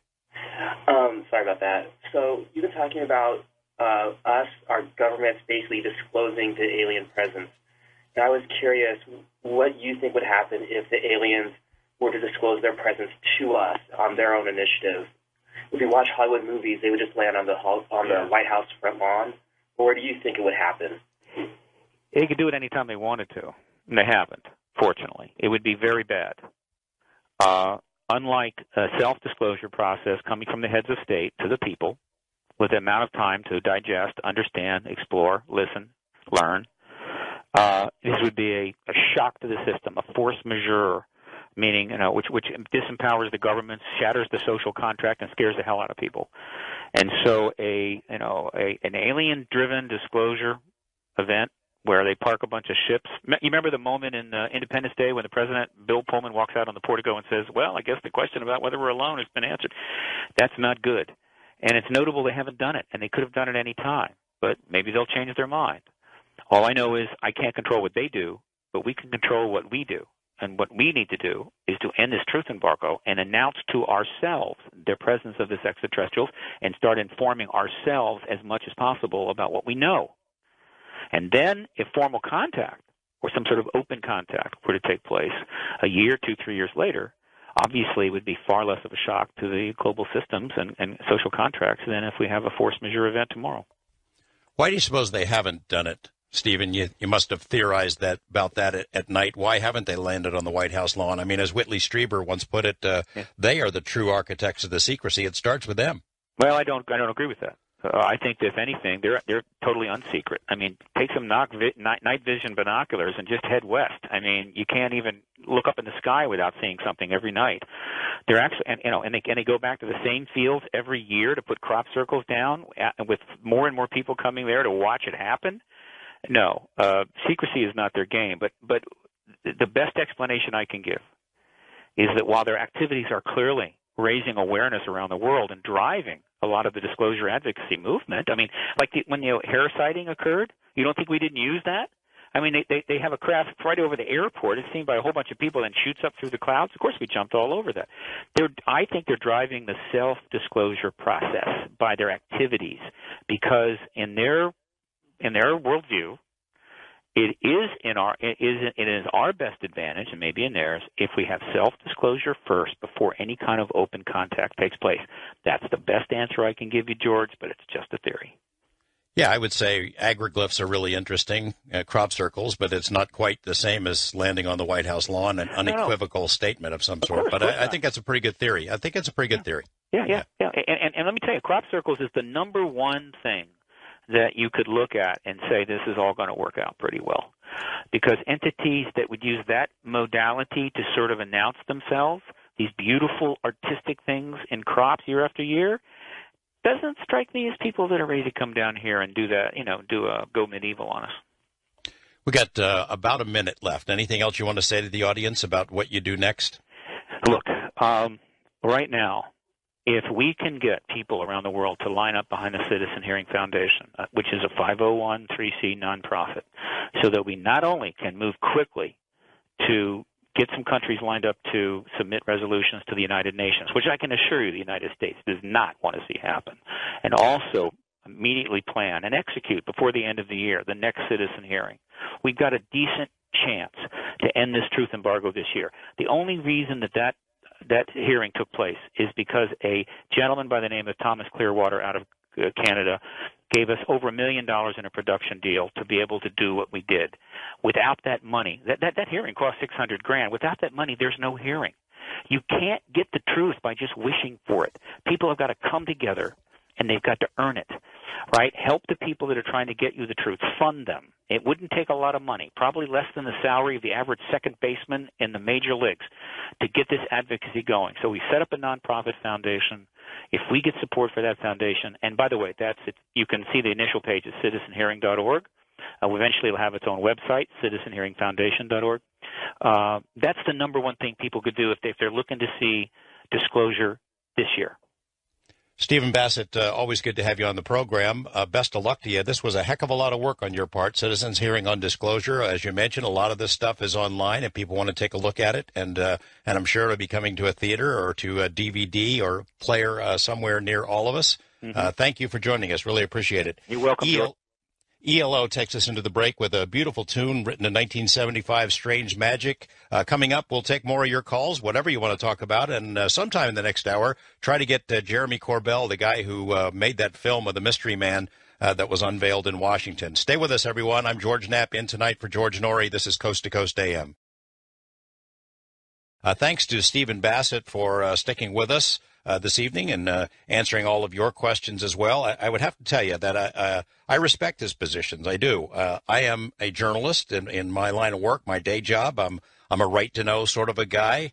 I do believe that information and evidence has been withheld by the government over the years. Where it is now, I don't know. But if there is information being held, I would support the idea of disclosure. That said, I think if we wait for President Obama or whoever his successor is to come forward and make a statement about ETs being here among us or visiting us, we're going to be holding our breath a long time. I don't see that happening. I also sort of have my doubts that Congress would hold hearings on it. I would be in favor of both of those things happening. That would be cool. As a newsman, that would be a heck of a story to cover. It would be all the more satisfying because of the years that I've spent covering this topic. I just don't see it happening. However, you might disagree, and I want to hear your opinions about it. We'll go to the phone lines. We're also going to get a hold of Jeremy Corbell, the guy who made that film that was unveiled in Washington a couple of weeks ago. So much more to come here on Coast to Coast AM. Stay with us. Welcome back. I'm George Knapp, in tonight for George Norrie. Back to the phones, the wild card line, Roy in Marion, North Carolina. Good morning, Roy. Hello, George. It's strange that the reddest of the red states, Oklahoma, the climate change deniers, they get the worst effects of climate change and refuse to do much preparation. And another thing, all these phony Christians like Pat Robertson, John Hagin, all of them, they were real quick to blame 9/11 on New York sins, said God somehow made the planes who were made by men, piloted by the hand of man, flown into buildings made by man. They said that was an act of God. And they're real quiet now about these acts in nature that are practically decimated Oklahoma City more. The Moore is just a suburb of Oklahoma City. Maybe God and Mother Nature are ganging up on Oklahoma, Kansas, and all them. They've been shooting all these guns off. There was a time in Kentucky they have a gun convention in the summer sometime, they shot off an unnatural amount of explosives and everything. Next morning, the low temperature was 90-some degrees. There was a red bubble traveled just east from them across the country with the prevailing winds. Might be wildfires out west spitting tornadoes onto Oklahoma. I'll tell you what, Roy, I don't mean to cut you off, but we hear this discussion on so many different programs on television and radio that I don't really want to jump into it again. I just tell you this. I don't think God is responsible for sending tornadoes on purpose to Oklahoma or anywhere else, just as I don't think God was responsible for the Boston bombing and had something to do with gay rights in Massachusetts. I just, my idea of it, it doesn't work that way. So I do not wish ill on anybody who's befallen any of these kinds of disasters, and no matter what the cause is, nor do I believe that Obama used a weather machine to cause it. But I appreciate your call nonetheless. We have Jeremy Corbell, the filmmaker I told you about, on the phone. He's the guy that recorded the interview with the mystery man. Jeremy, good to have you on the program. Hey, thanks, George. Thanks for having me on. Tell us, how is it that you came to be the guy with the camera in this instance? A very interesting set of events, I guess. I mean, I am interested in, extraordinary belief systems, extraordinary experiences. I'm actually doing a number of films on the subject. And a buddy of mine named Reuben Langdon, who runs a production company, approached me with the idea of making a film on what we're calling the truth embargo. And I was actually kind of hesitant at first to get involved with it because my plate's kind of full. But, it just kind of sounded really interesting. And our first kind of mission was to go to speak to this extraordinary individual with an extraordinary belief system and, some extraordinary claims. And, it was kind of like a mission impossible, and I couldn't turn it down. And, after going on that trip, I was completely hooked with the film because I realized it was raising a lot of questions. And, it kind of brought us to the point where we just had to continue. So describe how it is that you, can you tell where this took place and what the circumstances were? Yeah, I mean, I can tell you the basics of it. There are privacy issues that are going on, and we have to be respectful of that. I'm actually surprised that Anonymous allowed us to, broadcast his actual face. At first he wanted to be blacked out even after his death because he is near to death. And I was kind of interested that he had a change of heart because he knew that this story was, as he said, was weighing on him so much. So the circumstances are that I was reading the history of this case as I was driving up through this remote area up towards I'll just say the Canadian border, lots of snow, the sky and the ground looked the same, it was all white. And I'm going through these notes, and I realized this guy's come out before. He came out in 1998 with Linda Moulton Howe, and I guess I read a 20-part, series and realized that we were kind of going on a mission, and why was it that this guy dropped off the radar before? And then that was an interesting story, You hear the guy was threatened. He really, really did not want to. He went dark after that. So this was a really amazing human story to me, that an individual on his deathbed, close to the end, beyond the twilight of his life, he's not doing well. So the whole thing is, what do you want to do in the last moments of your life? You want to pack into a remote hotel room with a bunch of strangers and tell them this extraordinary story because you need to get it fully off your chest? It was just wild. Let me ask you this, Jeremy. Did you believe him? Did Richard Dolan believe him? That's the big question, that everybody's asking. And I think Richard Dolan will need to answer, in his own way and for himself. But I think I can kind of speak generally, which is that we would not have traveled out there if there wasn't a long history of credibility into this story. Now, I will tell you personally that I do believe the core of his story, but I'm not doing this because I believe the core of his story. I'm doing this because it is up to you. It is up to the listeners. It is up to every individual to, vet and understand this story in its full and complete complexity, which is, what we're hoping to do with the film is bring more to light. But, the way that I see it is, we're doing our job. We're bringing this story out. We're bringing credible historians and researchers to be involved with this story. And the fact that he is telling it and that it has kind of stood the test of time, I guess, in some people's minds, there's something there, whether we want to admit it or not. Give me a thumbnail for the people who didn't hear the testimony. Give me a minute or 2 minutes of thumbnail, the story that he told. Wow. I mean, it was just wild. I mean, the basics or a few of the key points.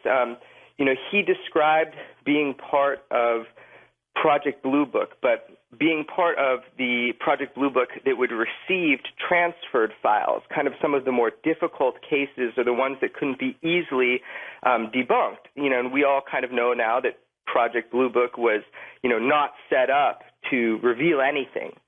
So I always heard that there were these, separate files that were going around as separate, organizations that were looking into this, and he claimed to be part of that.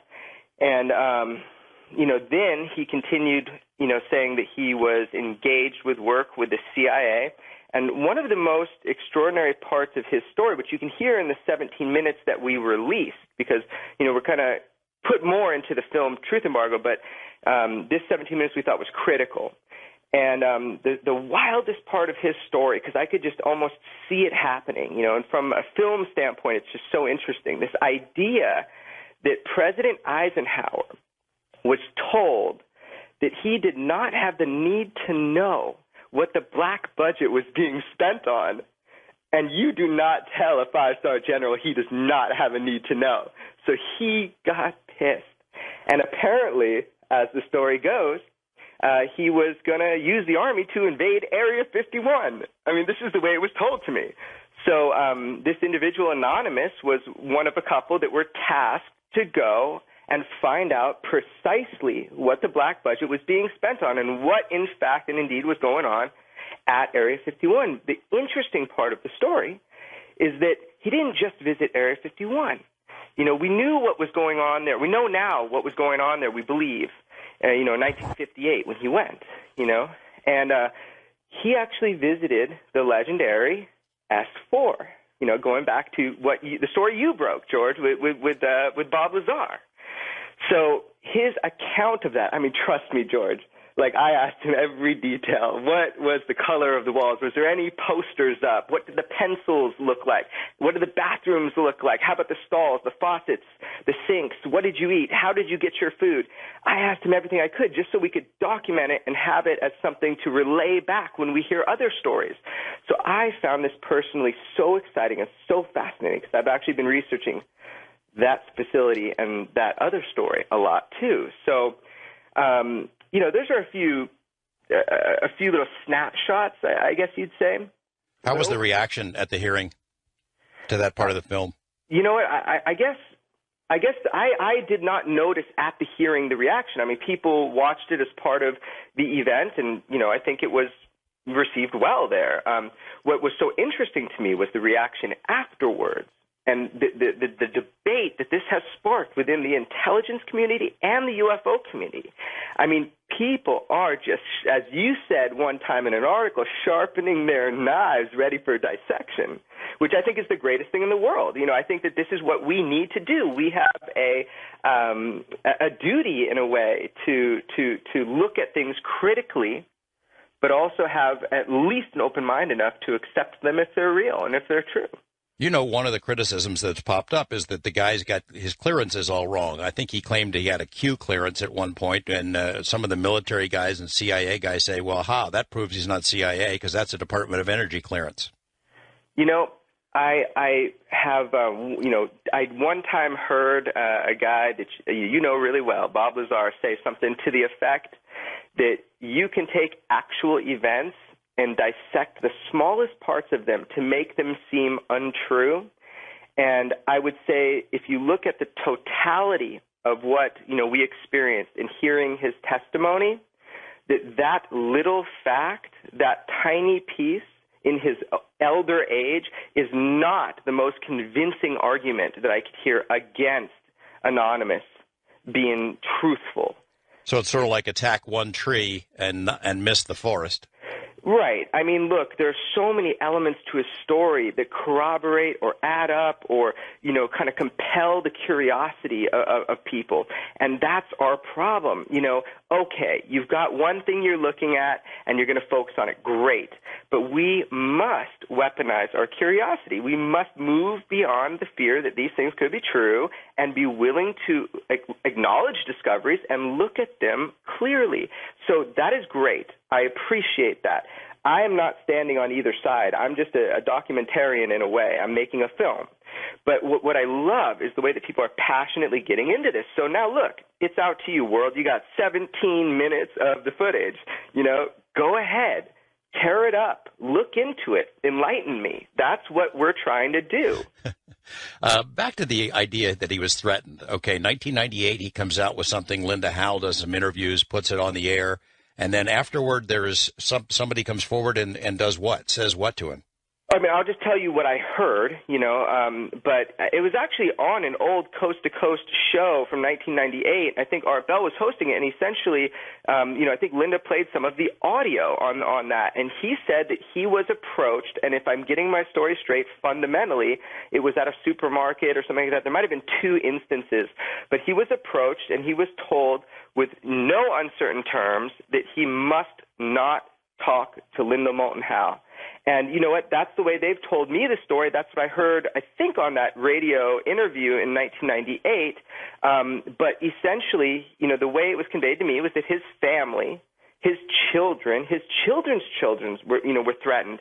Initially, there was a phone call that he received, actually. And that said some very specific things that he was not allowed to talk about because they were still classified. There was a specific base that he was at that was still doing some very, very classified work, and they didn't want to draw attention to it. So he was told he cannot talk about that. So that was kind of like struck from the record. But then he was actually visited and said, that's it, no more. So when we got out there, I mean, the impression that I got, you've got this elderly guy, and he's just like you and me, but he's telling you a story that you're trying to wrap your head around. And ultimately, I'm looking at this guy, and I'm thinking, is this really what he wants to do with the last minutes of his life, with the last hours? I mean, in the whole scheme of his life, sit in a room and lie to a bunch of us and never have his face shown, which was his original intention. He wasn't seeking anything. And that, to me, is compelling. That leads you only to a few conclusions. And where I'm standing, I think there's something of value in this testimony. I think it needs to be taken seriously. We owe it to everybody to do that. And so that's what we're attempting to do with putting out these 17 minutes. We wanted to get this out and then develop it further in the documentary. In addition to getting it out and letting the public tear into it, is there additional work being done on the ground behind the scenes to sort of verify bits and pieces of his life and his story? Absolutely, George. Well, that's encouraging. I want to ask you one other question. At least we're going to go to a break here in a couple of minutes. Yeah. Can you talk about the other project? I mean, the reason that I got to meet you, Jeremy, is because of another project that you're working on that sort of intersected with something that I've reported on in the past. Can you say anything about it? Yeah, I sure can. I mean, essentially, I haven't said anything as I've gone through this because I want to really focus on the integrity of this project. But I think at this point, it's safe to say I'm working with a really talented producer named Michael Malis, who's done some great films. And him and I have partnered up, and over the last 2 years, I have been embedded with one of the most enigmatic characters in ufology. We know somebody that, is very controversial, but I've come to know very, well. And he's a good friend now, and he has one of the most compelling stories on the planet, and that guy is John Lear. And, hopefully if everything works out, I'll be able to tell this story. I mean, there's a lot of details, a lot of moving parts to this story. As you know, it is just wild. But I have been able to capture one of the most intimate and interesting portraits of an individual within this field, in a way that has not been done before. So I hope that I'll be able to get this out to people in the way that I want to. And, hey, like everything seems aligned. It's just a sensitive topic, and I need to make sure that we get there. But that's one of a few really interesting films that I'm in development with right now. Well, the Lear project, the Lear project sounds really interesting. I hope you'll come back and talk to us when it's released. As for this 17 minutes that's released about Anonymous, where do people see it?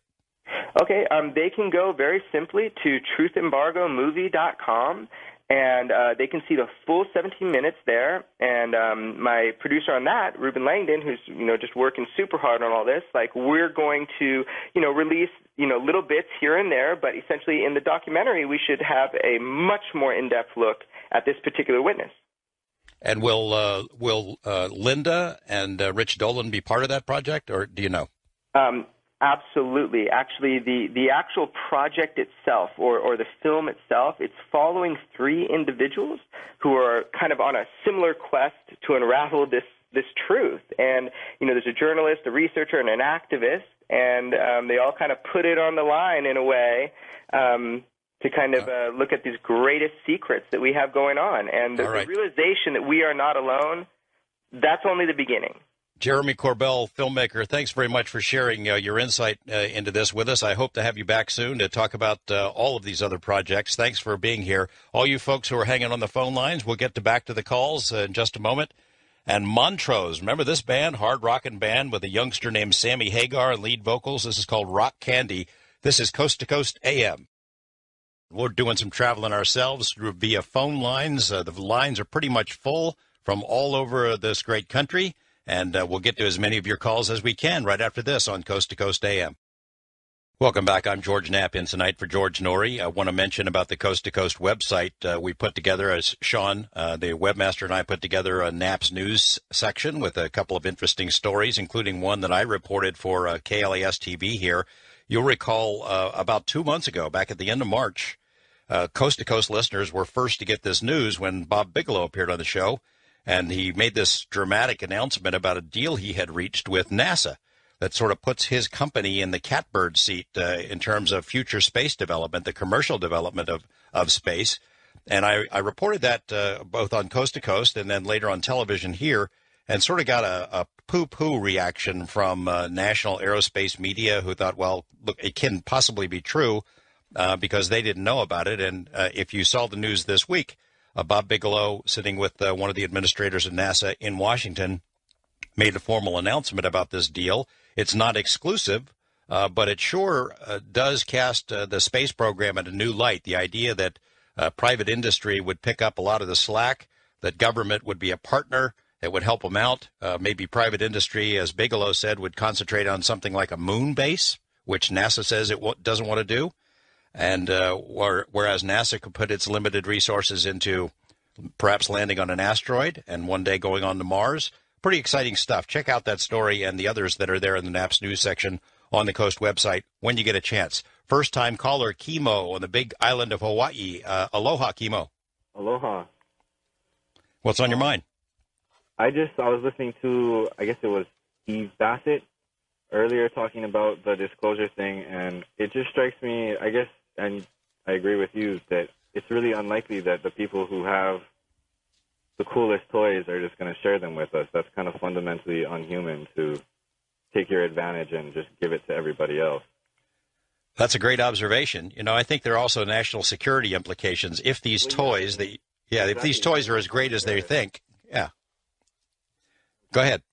With cosmic weapons, we're not ready for that stuff. I mean, I hate to be on the same side as the government, but I really don't think that it would be very special to hike up Mount Everest if there was a flying car already sitting there with people just hanging out, partying. Well, it's also the national security implications. Would our government be willing to admit this stuff exists if they think that they have it and the other kids on the block, China, Russia, whatever, whomever, don't have it? And that I think is a legitimate concern, a reason why they might not do it. The other concern is, Kimo, is that, they have probably been lying to us for a long time. There was a congressional investigator who came out here years ago to look at Area 51, and he said if these stories are true, if they've spent millions of dollars over the years hiding evidence of this from not only the American public but from Congress, diverting this money from legitimate national security, then not only is this going to be a big scandal, but some of these people could go to jail. So maybe that's an additional reason. I, as I mentioned, I'm a First Amendment guy, public right to know guy. I believe in that and would like to see some sort of disclosure. I'm just not holding my breath, and I guess you aren't either. Well, politicians just they worked hard to get to a point where they feel like they're in power and they're in the highest position. They don't want to even acknowledge that there's other planets of more intelligent things out there, because that makes them look smaller and weaker, and they're not that kind of person. They're type A personalities that want to be in the spotlight and, you know, the hottest thing in the world. They don't want to even acknowledge that there's something way far beyond their wildest imagination going on. True, and even as Stephen Bassett acknowledges, information is power, and once you've got it, you may not want to share it. I agree with you. I wish it weren't that way, but I have to agree with you. Thanks for the call, Chemo. Appreciate it. West of the Rockies, Charles in Echo Park, California. Hi, Charles. How are you doing this morning, George? Okay. Okay. First, I want to compliment your screener. Very personable, very nice individual. And I want to compliment you. You've always kept Coast to Coast on the same path and agenda as its creator, Art Bell, and I'm very impressed with that. I want to make two statements. One is going to be very, very chilling in regards to the UFO phenomenon that no one else has ever discussed on radio or television or at any of these UFO seminars or at the hearing. But before I get to that, I have a gift for these people that are in Tornado Alley, Granbury, Texas, West Texas, and in Moore, Oklahoma, and those in the Gulf states and those along the East Coast of the United States, because they're talking about we're going to have the worst hurricane season in history. George, you remember during World War II when the United States was protecting its ports and its harbors, they had created thousands of these huge metal buoy bells that were chained together across these harbors to prevent submarines from coming into the United States harbors. Well, after the war, they piled all these tens of thousands of huge steel floating containers at all these ports and naval bases. Nobody has used them in the last 3 or 4 decades. You can purchase them for pennies on the dollars, and they can get these units, take them to these cities where these tornadoes are just ripping these houses apart, and place them inside of the homes or next to the homes. They're steel. They cannot be destroyed like these wooden buildings or these brick buildings, and it would save the lives of people. And I'm asking that all the coast listeners get involved in that and initiate some type of movement to get those units into those areas. The scenario that I'm going to talk to you about now. Well, hold on a second. I want to say that's an interesting idea. I wish I were an engineer and I could do the math in my head and figure out whether a tornado going at 200, 250 miles an hour winds, whether they would be able to pick this stuff up, even though it's made of steel, and toss it around. But I give you the benefit of the doubt that maybe it might work. I hope somebody else out there has some input about that. Now, what else is on your mind? Okay, and George, it would work because all you would have to do was to use steel and concrete on the bottom and anchor it. Anchor it, and right. And not only that, it would float in floods, but men, women, and children, and their pets would be saved, and no more would die. But this situation that I'm going to tell you now, this is the reason why the United States government has not disseminated the information in the UFO phenomenon. I'm 67 years old, Vietnam-era vet with a secret clearance in the field of crypto, also with a red file on me in the U.S. government because of my contacts that I've had since I was a child. When Ronald Reagan was president of the United States, a situation occurred at an American Air Force base in the United States where 3 huge cigar-shaped ships appeared over the Air Force base. These cigar-shaped ships were over a mile in length.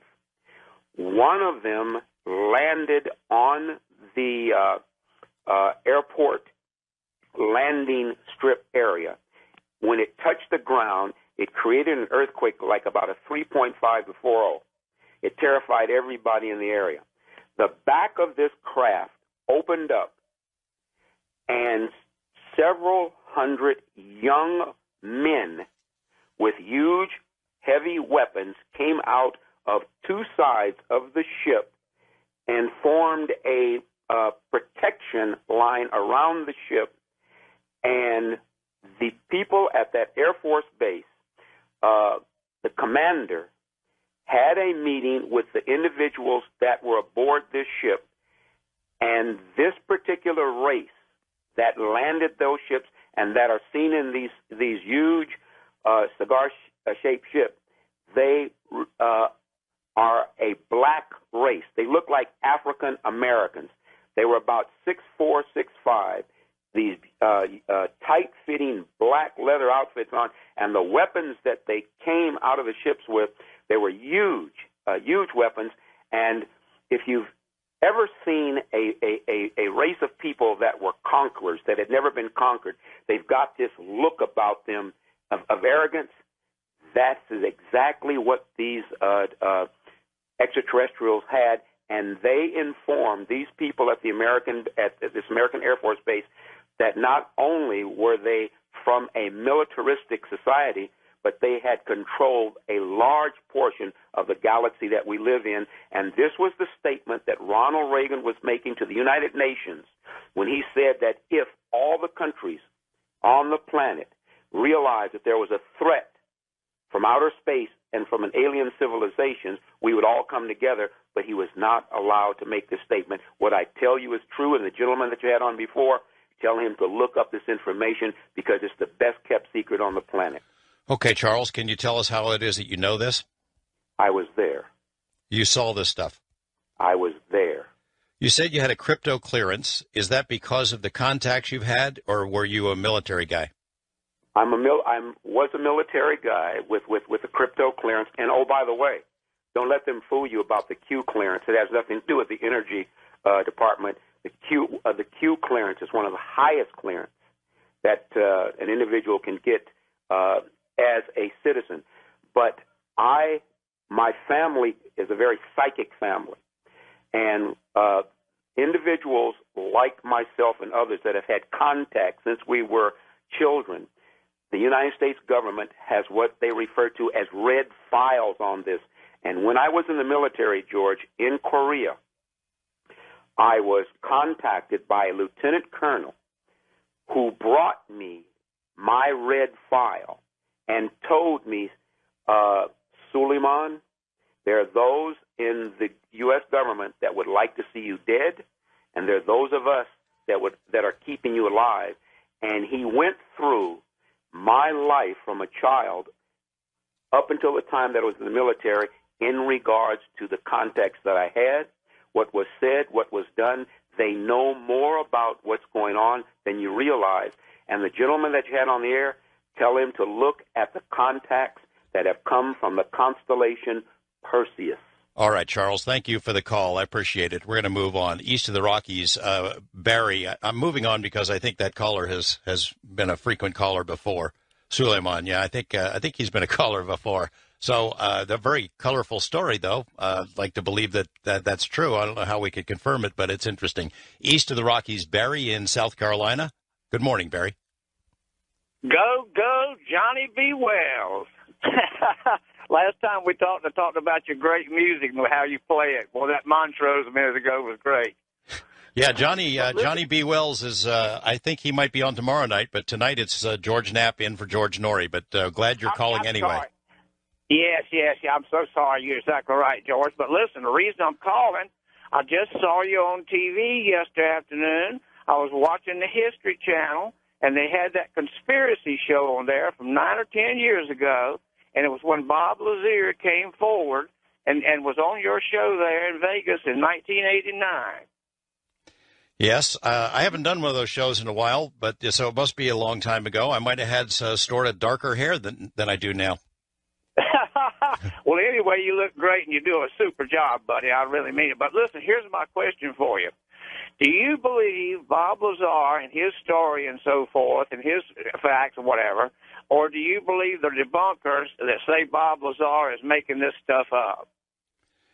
Well, it's not a yes or no question or black or white. It's a gray area. I'll try to do my best and answer it in here in a minute or two.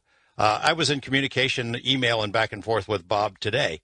Next year will be the 25th anniversary since he came forward with those revelations.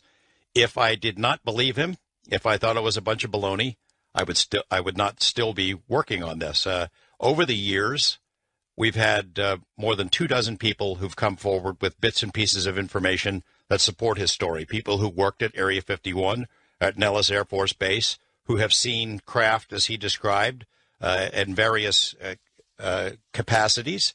They've worked at the base in the 50s, 60s, 70s, and 80s, and have come forward, most of them requesting anonymity. But some of these people are in pretty prominent positions still in Nevada, some of them government folks, and I believe them. There are reasons I believe Bob, and he and I have had this discussion, whether or not the story that he told is literally true, that perhaps it was information that was given to him to run up the flagpole, gauge public reaction, see what happens, and then discredit the guy. A lot of folks believe that is the scenario, or a lot of others believe that Bob was part of it. I do not believe Bob is part of it. I've known him a long time. I've investigated him for a long time. I know that there are gaps in his story. I know those gaps exist because we reported him in the very first report that aired on television here, problems that we had in documenting his background. It's not like somebody else came forward a year later and had an aha moment. He didn't go to this school or he didn't work here. That stuff was reported in the very first story. There were circumstances that are hard to describe, but during that period of time, some really weird stuff went down for Bob, for me, for other people who were around him, things that I saw, events that happened that make it really hard to dismiss. And finally, there were things that Bob knew about the base, about the existence of a place called S4, about the agency, which I had never heard of before, the agency that did background reports for people that worked at Area 51 and on the Nellis Range and the Nevada test site. He knew the name of the agent who was doing background checks. And most importantly, he knew when these saucer tests were taking place because he took people out 3 weeks in a row and documented it. The witnesses, I've talked to all of them. They saw it. It rose from above the mountains at Papoose Lake where he said it would. It was a big glowing disc-shaped object. The third time that they saw it, they recorded it on video. It's pretty hard to explain that stuff away. And yet, he's got a lot of critics. I understand why he's got critics, why people don't want to believe it. But you have to confront the full picture, not just part of the picture, when you're evaluating that story. As I mentioned, next year is the 25th anniversary of Lazar's coming forward. I'm trying to talk him into doing a sort of an update, maybe even joining us here on Coast to Coast AM. That is a work in progress. But, Barry, I appreciate the call. Try to get one more in here. We might have to go to a break before we get to this one call. But at the top of our wild card list is Paul in Carmichael, California. Paul, if we have to cut you off, I'll hold you off till after the break, okay? Okay, or you can go to the break and I'll wait. Well, you can start. What's on your mind? Well, the idea you were just sort of saying a little bit here about the running things up the flagpole. What if just this is all just the war of the worlds and get everybody all riled up for something that you could just take over the world by, hey, look, it's the landing of aliens. We're conquered. Everybody joined together, and we're everybody heroes together, and our monetary system collapses, and we all join forces, and we're all taking each other out because we've got to have those guns. Where does that leave us? But it's not bringing us together, but dividing us to conquer us. Does it matter if there are people in space? I mean, do they really care about us?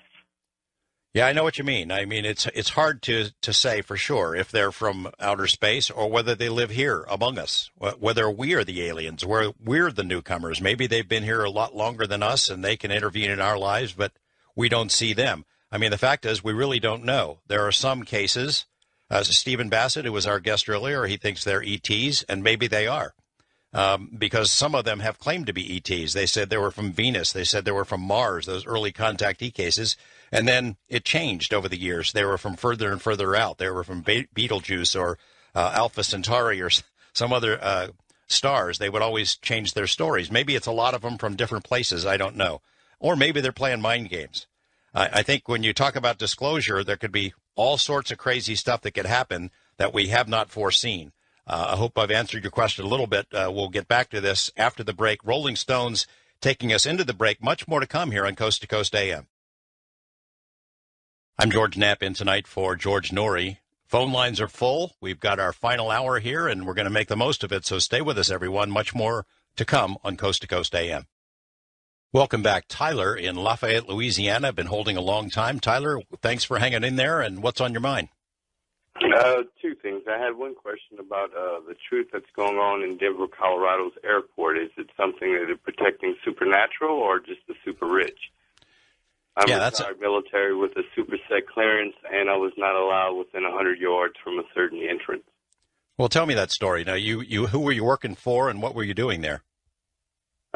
I was just flying in. I was working for an organization called Z, coming in from Dubai, and catching a little layover, and asked a few questions what was going on, and I noticed a lot of NWO plaques and certain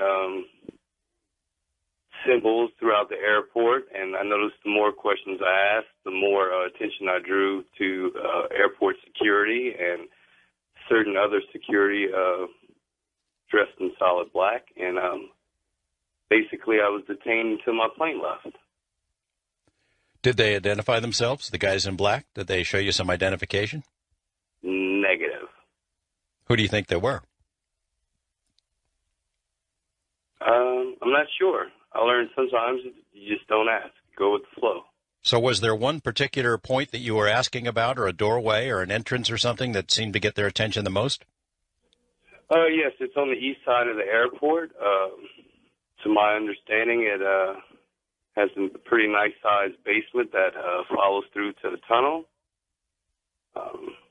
Guys talked about it over in Dubai, that there's a whole city down there, and I just figured, I have the clearance. Why not ask? Well, I like your style. I wish I could answer it. I don't know. I mean, I've heard the same stories and read the same stuff you have. I haven't done an investigation myself. I've been to the airport many times, and it's a heck of a facility. I try to keep an open mind about this, but I don't have enough evidence to have a strong feeling one way or another. But I appreciate you sharing that part of the story. What was your other point? About plausible deniability and full disclosure. I think Barack Obama is in a position in this nation that no one would actually believe him with all the lies that he's already told. You mean if he came forward and said something about... Before Congress again and say, yes, there's UFOs. No one would believe her. Well, I tend to agree with you. I think people would see it as sort of a diversionary tactic, even if he felt strongly about it. And to tell you the truth, I mean, I read a lot of stuff, and I know people who had talked to Bill Clinton over the years. We know that Ronald Reagan had an interest in it, in the subject. I don't know that... Jimmy Carter. Jimmy Carter. I just don't know that Obama has been read into the program, or whether he knows, or whether he has any particular interest or has asked any questions of his staff or military guys. But I think it'd create all kinds of political problems for him of a very real nature. It'd be hard for him to do anything else once he were to say something like that. And I think a lot of folks would think he's just saying it to distract attention from other problems he's got going on.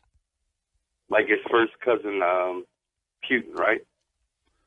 I don't know, but his first cousin, Putin? Correct. That you got me on that one. Are you saying that they are literally blood relatives?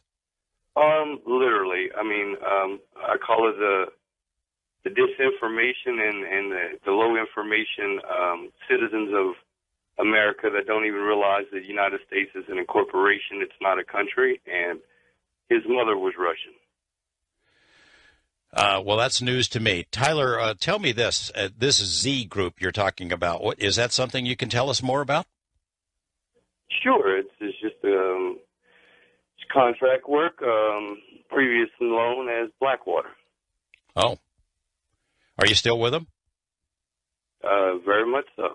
Are they the good guys? Because a lot of people are not quite sure. We are the good guys. We preserve the liberties of America's citizens abroad. And anytime there's a right not exercised, it's a right lost. The only thing is we get paid. A lot of stuff that used to be done by troops are now done by contractors, aren't they? Definitely. Some yes, some no. I mean, I can neither confirm or deny it, but at the end of the day, there's a lot of us that still believe in the Constitution, and we work hard so Mary Jane in New York or crackhead Bob in Los Angeles can sleep good at night. Thank you for your service, Tyler, and thanks for the call. Appreciate it. We're going to go east of the Rockies. AJ in California. Hi, AJ. Hey, George.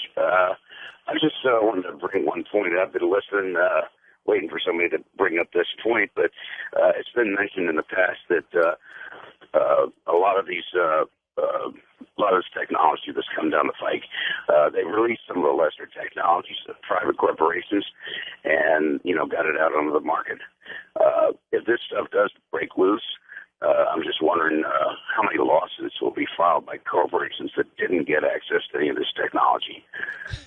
Because I'm sure that they'll, either the ones that didn't get the technology or ones that did, they might, think that they should have had access to more technology. There's going to be a flurry of lawsuits. And I don't think the government would ever let that happen because it would just clog up the legal system for years. Well, that's an interesting perspective. You're calling from east of the Rockies. You must be in Florida, not California. You're in Florida? I'm from Beach, Florida. Yeah, that's an interesting idea. The idea that that the government cedes some of this technology out into the private sector. First time I ever heard that was from Colonel Corso, Phil Corso.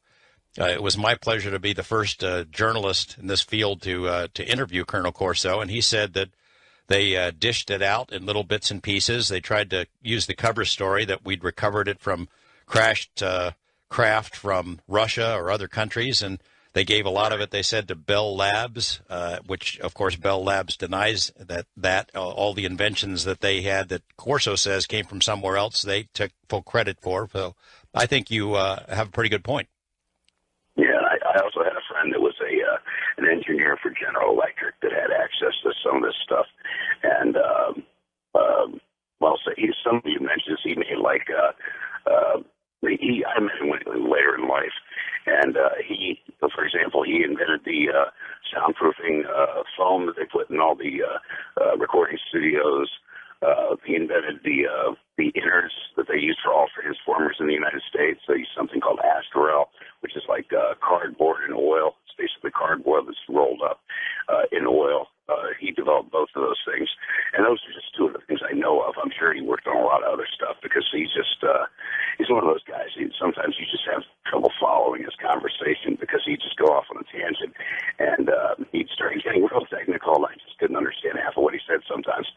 AJ, are you saying that those things he developed, that he got the ideas from somewhere else? Well, those are things that he did not get the ideas from, but he sort of alluded to the fact that there were things that he had seen, that he had worked on, that he had helped, I guess the term would be back engineer stuff that came down, that he knew that it was nothing that was developed anywhere close to the United States or even probably on this planet. Well, AJ, thank you for calling. Yeah, thank you for calling. Talk to your friend and tell him to give me a buzz sometime. I'd like to have a conversation off the record, of course, with him and see where it goes. But thanks for the call. West of the Rockies, James in Wyoming. Good morning, James. Hello? Oh, it's not James. That's okay. My name's Deb. Deb, how you doing? And I do know I'm the one that absolutely loves you on the show, and I just can't listen when it's anyone else, but that's okay. I used to listen to Art Bell all the time, so we all got spoiled. So the reason I'm calling tonight is, as we all know, there's big hubbub in the Washington, D.C. scene, all talking about a particular consulate, embassy, and everybody's all angry. Or not everybody, but the press talks about how, one party is, blaming the administration, and then the administration's coming forward and saying, oh, no, it was the CIA, it was the State Department arguing amongst themselves. My issue is, so with the Blackwater, now called Z, contractors, why isn't anyone making a big hubbub about the military contractors that were probably at this area? There were CIA operatives there. That's what all this is about. It's a problem between CIA and state. And so I know that everybody wants to blame the other guy. That's fine. He's with the banks. What are you going to do? But at the same time, with the military, that's my question is, how come everybody's not talking about where were the military contractors that were probably nearby, and why is everybody jumping down somebody's neck because a bunch of bureaucrats in Washington, well, that's the reason they're jumping down the necks. I just wish that they would direct the anger at the proper the military organization and the contractors that are in those regions. It's secretive for a reason. You and I might not know.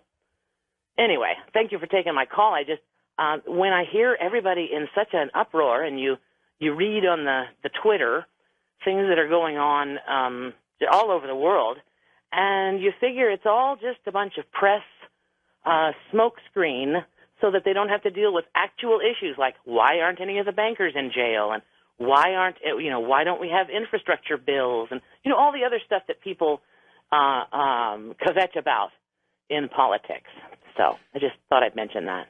All right, Deb, I'm not quite sure how to answer it. I think that if in fact there were some contractors there and what you say makes sense, that somebody will get to the bottom of it eventually. Obviously, this issue is not going away, and there's plenty of blame to go around, all the way around. And I'm sure eventually it will all come out. I just know that I am reluctant to jump into the partisan stuff anymore. I've sort of turned the page on that. I think I am like most Americans. I have some views that are conservative and some views that are liberal, and most of us are somewhere in between. And I'm tired of conservative versus liberal. I'm tired of people calling right-wing nut jobs and commie pinkos on the left. And there are people and forces, I think, in this country that love to have all of us at each other's throats, fighting and over scraps, diversionary tactics, arguing incessantly about every little picky thing while they are running off with all the loot. The fact is that conservatives, Republicans, Democrats, liberal, conservative, we have a lot more in common with regular folks than we do with some of the corporations that run things, and that the gap between rich and poor is getting pretty great in this country. And it seems like there are forces that are happy to see us at each other's throats and fighting with each other and calling each other names every single day on every single issue while they do what they want unobstructed. And I'm not going to be part of it anymore. I'm just not. I am over that whole conservative versus liberal thing, and I'm not going to do it anymore. I appreciate your call. And if you folks on the phone lines want to get into this some more, I'm happy to do it, but I hope that's not where we're heading. First-time caller, Jim in Idaho. Good morning, Jim. Yeah, hi, Mr. Knapp. I'm so glad to talk to you and to be able to relate this incident that I saw on live TV, so it should be a matter of record. It was an NFL football game between the Seattle Seahawks and the Pittsburgh Steelers, and if my memory serves me correct, it was like the early 90s, and it should be easy to locate the film because there's only so many times that Seattle played at Pittsburgh. But as I remember it, if you're looking at your TV screen, this shot would be taken from the announcer's booth, and you have the far sidelines, and then you have the end zone bleachers, and there'd be like a V-shaped wedge in between those two where it'd be an open area, and this object. And I can best describe it as like a top that you'd have like when you're a little kid. You did like a cereal box, kind of a little fat tornado. You'd wrap the string around it. And it was faceted like a diamond, and it had the sheen of like the lead on a pencil, and it was spinning. And I remember it rose up from like the bottom of the pointed tie wedge. It rose up. And I remember the one announcer saying, look at that. What's that? And then, like the color analysis, they were both looking at it, and you could tell they were befuddled by it. And as it rose up, it moved laterally and went back of the sideline stands, and they were you could tell they were confused by it. And somebody must have said something to them in their earpiece because they went right to commercial. And when they came back, there wasn't a word mentioned about it. I know what I saw, just from the scale of the stands. It wasn't like no little balloon. It was too engineered, and it was too purposeful in its motion. And I just got the feeling that they were mystified by it, and they didn't say another word about it. But you could even tell the rest of the game that they were kind of staid in their analysis. It was market. So I was just wondering if, by the fact that it was live TV, it's got to be on NFL films in their archives, wouldn't you think? I would think so, and I would think it would have appeared on the Internet by now. Maybe it is on the Internet. I will ask our listeners tonight if anybody else has heard about that, and if so, if you have a copy of it, to send it to us, and we'll post it on the website if we get a chance. I've never heard of that one before, but it makes sense, though. I'm wondering, Jim, was there any other coverage other than the announcers acknowledging it? Was there any mention in a newspaper or anything like that you saw? No. And like I say, this is probably because Seattle came into the franchise like 77. This is back when their helmets were silver. And it would be about the either late 80s or the early 90s. It'd be at Pittsburgh because it was an away game. Seattle was playing in a dome at the time, the King Dome. So I know it was at Seattle, and or it was at the Steelers. And it was just from the scale of looking at it, if you're looking at a football stadium from the announcer's side of the field to across. If it was like a balloon out in the parking lot, it was one heck of a balloon. But just the way it rose up, and then it went, after it reached so high, it stopped, and it just went to the one side. And you could tell these guys were looking at it. It was live, and they were befuddled by it. They were mystified. And I've asked one other person, they said they saw it too. And I just think it's one of those things where it's probably, I don't know, escape notice, but it's got to be out there. I'll tell you what, I have not heard of this incident before, but I will again put it out to our listeners. If you have any information on it, send me an email or send a note to the Coast to Coast or the Fast Blast, whatever. If you have the image yourself, send it to us. And Jim, maybe we can solve this mystery or at least get more information about it. Seattle at Pittsburgh, late 80s or early 90s. That craft that you're describing, at least based on your description, sounds very similar to something that has been seen elsewhere, a couple of times in the United States, but also in Russia. I remember when I was in Russia doing some stuff in the 90s that I saw some documents and drawings of something that sounds almost identical that came from their Russian Ministry of Defense files. So it is not exactly unknown, and I hope that somebody out there who's got more information will let us know. We're going to be going to a break and then back to the phone lines in a moment. I should tell you that I will be back on Sunday night. Remember Bill Burns, the UFO hunter? He's got a new book about the TV series, UFO Hunters, out, but he's got another book called Dr. Feelgood, which he says is the shocking story of a doctor who may have changed history by treating and drugging JFK, Marilyn, Elvis, and other prominent figures. And we're going to talk to him about that in the second half of the program. In the first half of the program, Oscar Goodman. And if that name is not familiar to you, it's because it's sort of a Las Vegas story, but it's a national story as well. Oscar Goodman was perhaps the most prominent mob attorney in the country. His clients included Meyer Lansky, Frank Lefty Rosenthal, Tony Spilatro, who was sort of the rackets boss of Las Vegas, Nicky Scarfo in Philadelphia. He represented a guy named Jimmy Chagra, who was accused of hiring a hitman to kill a federal judge in Texas. He represented a lot of really interesting people, denied for a long time that the mafia existed, became wealthy and famous, and then he became mayor of Las Vegas, three-term mayor, very colorful character, and I think you'll really enjoy the conversation we have. Phone lines are still full. We'll get to as many of your calls as we can. Going to the break now. This is Coast to Coast AM. We have a lot of folks on the phone lines. I'm George Knapp, in tonight for George Norrie. We'll get to as many of your calls as we can in our final segment. Stay with us, everyone. More of Coast to Coast to come. Our final segment, before I go back to the phone lines, I should mention that I did get an email from Jeff, one of our listeners, who said that October 20th, 1991 might fit the bill. The Seahawks were playing in Pittsburgh on that Sunday. There might be some other games in the general time frame, years around that, but he thinks that might be the game that our last caller was talking about. So if anybody else knows anything about it, I hope you'll give us a call and give us more information. Going to try Joe in Billings, Montana on the wild card line. Hi, Joe. Hi, George. I just wanted to mention that I did work in one of the secret magic programs, and as a squadron commander in the service, which is what I was doing at the time when I was assigned to the program, one of the things I did at first was to read through all of the Air Force manuals, and what I found was that in Air Force Manual 1-1, which was the first one in the file cabinet, that there were two parts. There's the part that's public, and then there's a secret part to it. And in the secret part of Air Force Manual 1-1, there is a description of how you are to handle encounters with EBEs, extraterrestrial biological entities.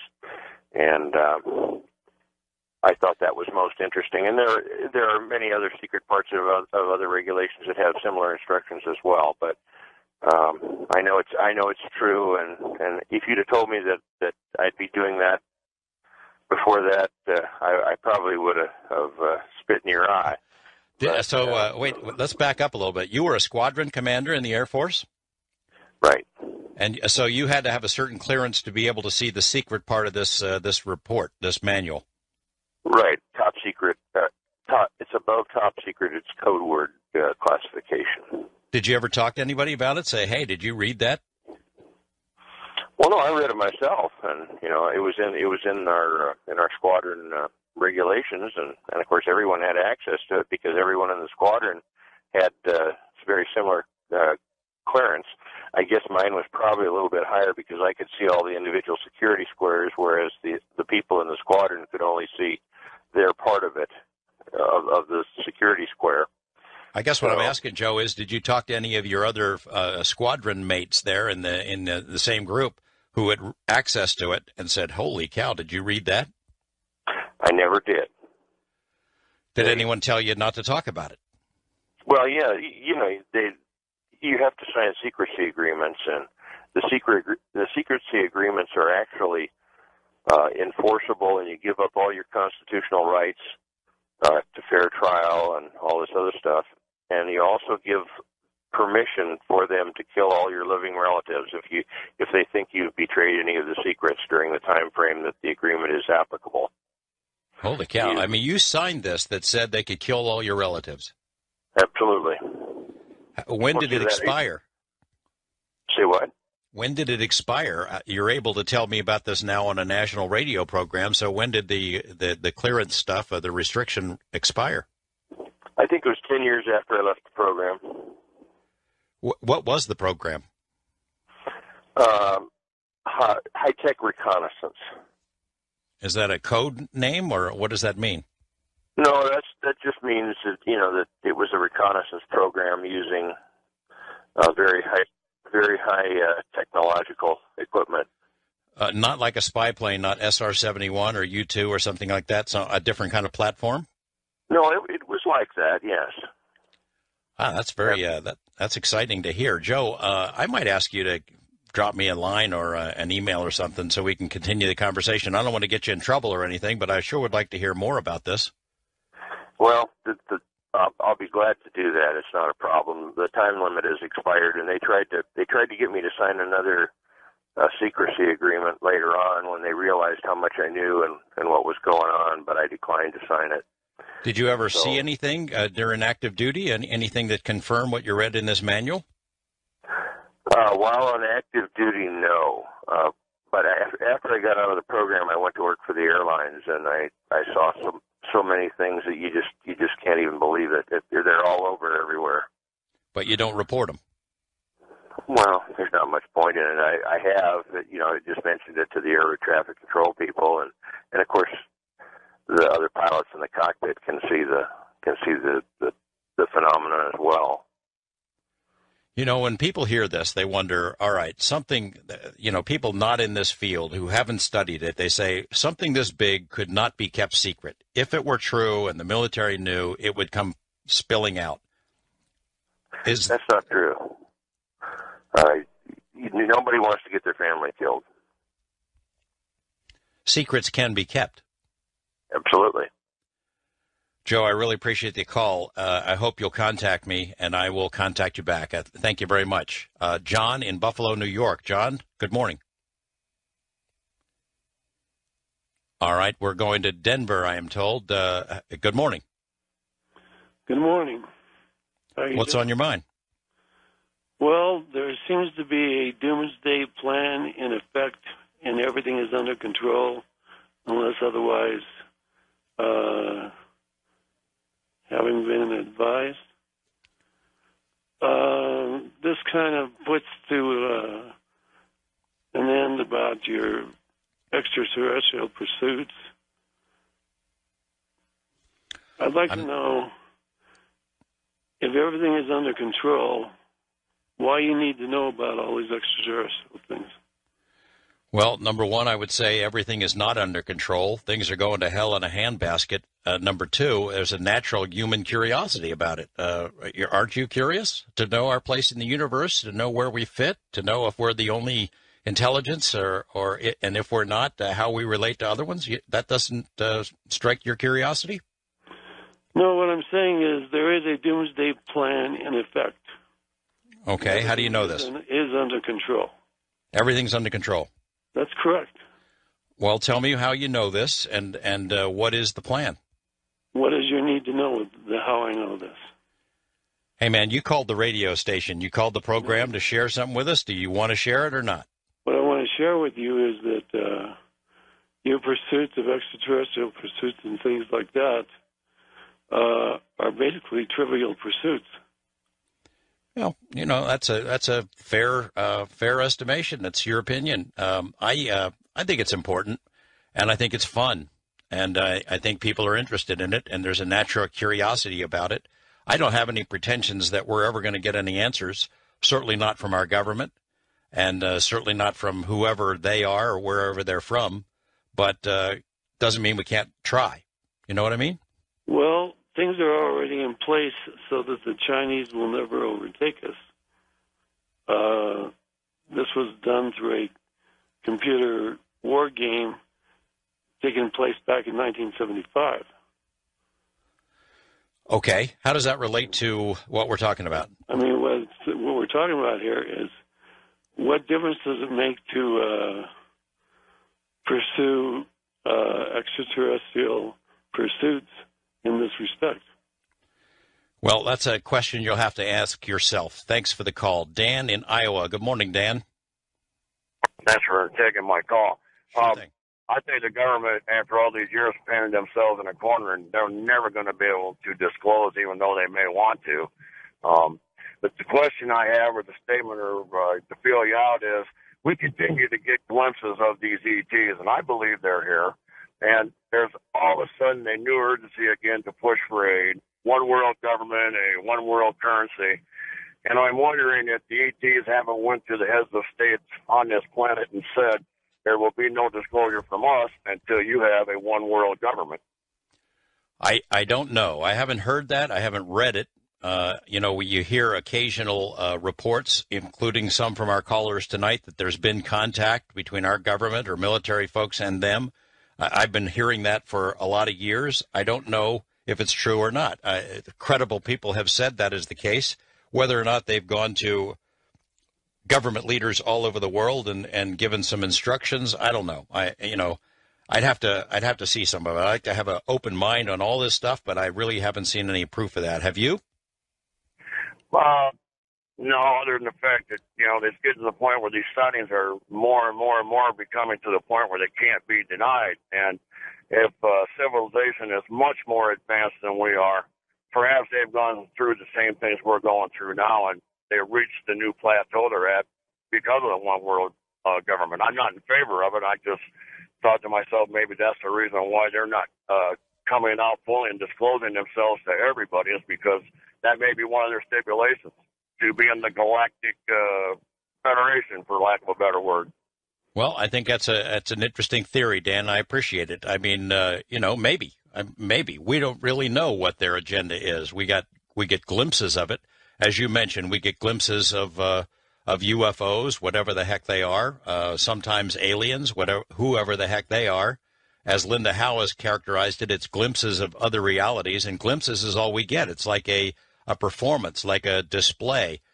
I suspect that there's some sort of a steep learning curve. They give us little shots here and there, but they don't do the White House landing on the White House lawn. They don't do some undeniable sort of an act that would make their presence known in indisputable ways.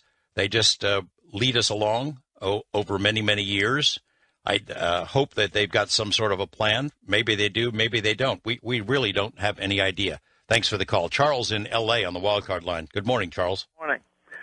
I'm sure there were some ships over Washington during the hearings to make sure that the hearings went okay. In 1996, that's when the members of the Galactic Federation got together. All this stuff that happened 75 years ago doesn't mean very much because that was done by the little Greys, and in 1996 they were ordered not to do any more abductions, and if they were going to continue that, to get out of here. Charles, are you the same guy who called earlier tonight? I beg your pardon? Did you call me earlier tonight? No, I was on the line with Steve Bassett, but I never got through. I waited 40 minutes, but no, I didn't. No. Well, continue, please. You waited 40 minutes. I want to give you time to say your piece. Well, Bassett was right. They're extraterrestrials. The only way that we're all extraterrestrials, except if it's a new soul that's come into the planet. We all lived on other planets in other lifetimes. So we're all extraterrestrials. The aliens are the ones that crawl over the border in Mexico or someplace else. That's true. This change that the Galactic Federation got everybody together. I have a friend that's been to most of the good planets in our galaxy, such as the Pleiades, to Sirius B, to Lyra, Arcturus, Andromeda, and Agartha. He's been to all those places since he was a kid. And he's told us a lot of things. We've had a half a dozen classes with him out here, not far in the Los Angeles area. And we've also had 3 classes with Ashtar. He's the commander of the entire Galactic Federation fleet. This is a spiritual change that's going to happen.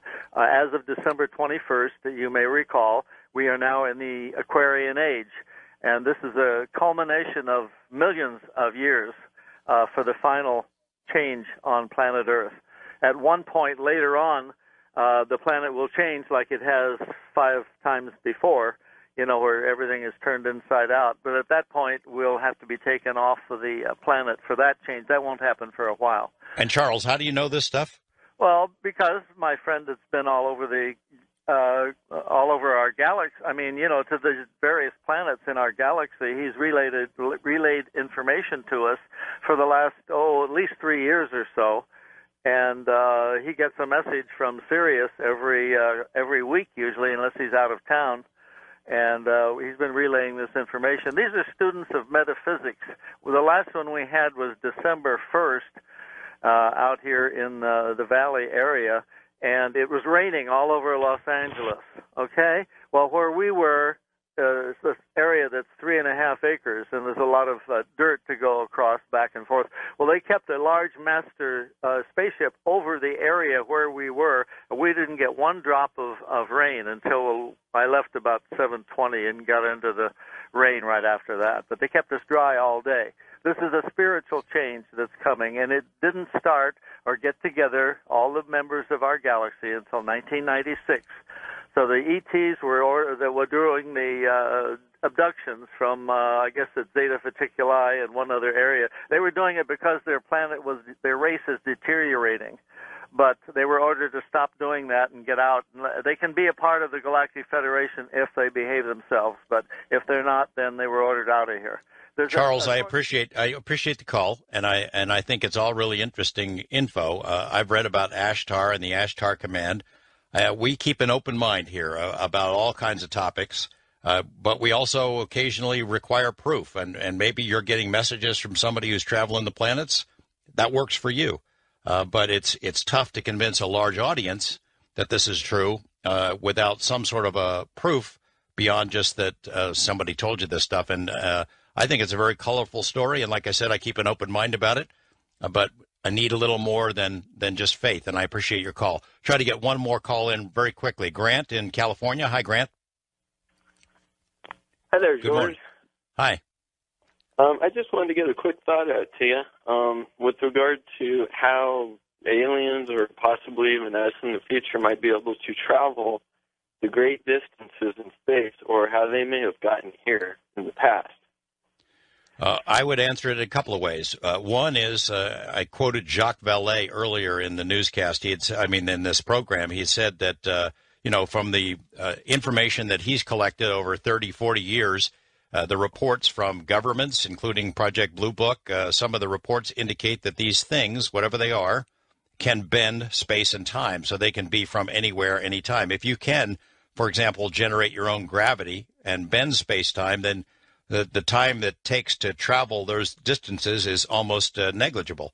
Or you could be, the other possibility is that these visitors are not visitors at all. They live here. They live here among us, that they've been here longer than us, that we're the newcomers as opposed to them. When folks get into discussing disclosure, you have to ask, for example, what would be disclosed.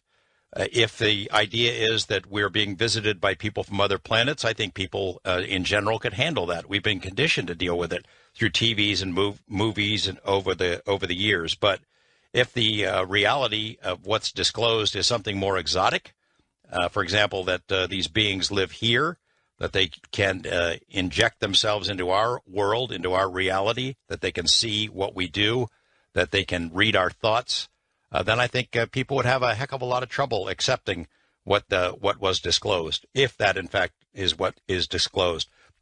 I appreciate all the callers tonight. Interesting ideas, interesting concepts. I want to say thank you to Stephen Bassett and wish him well.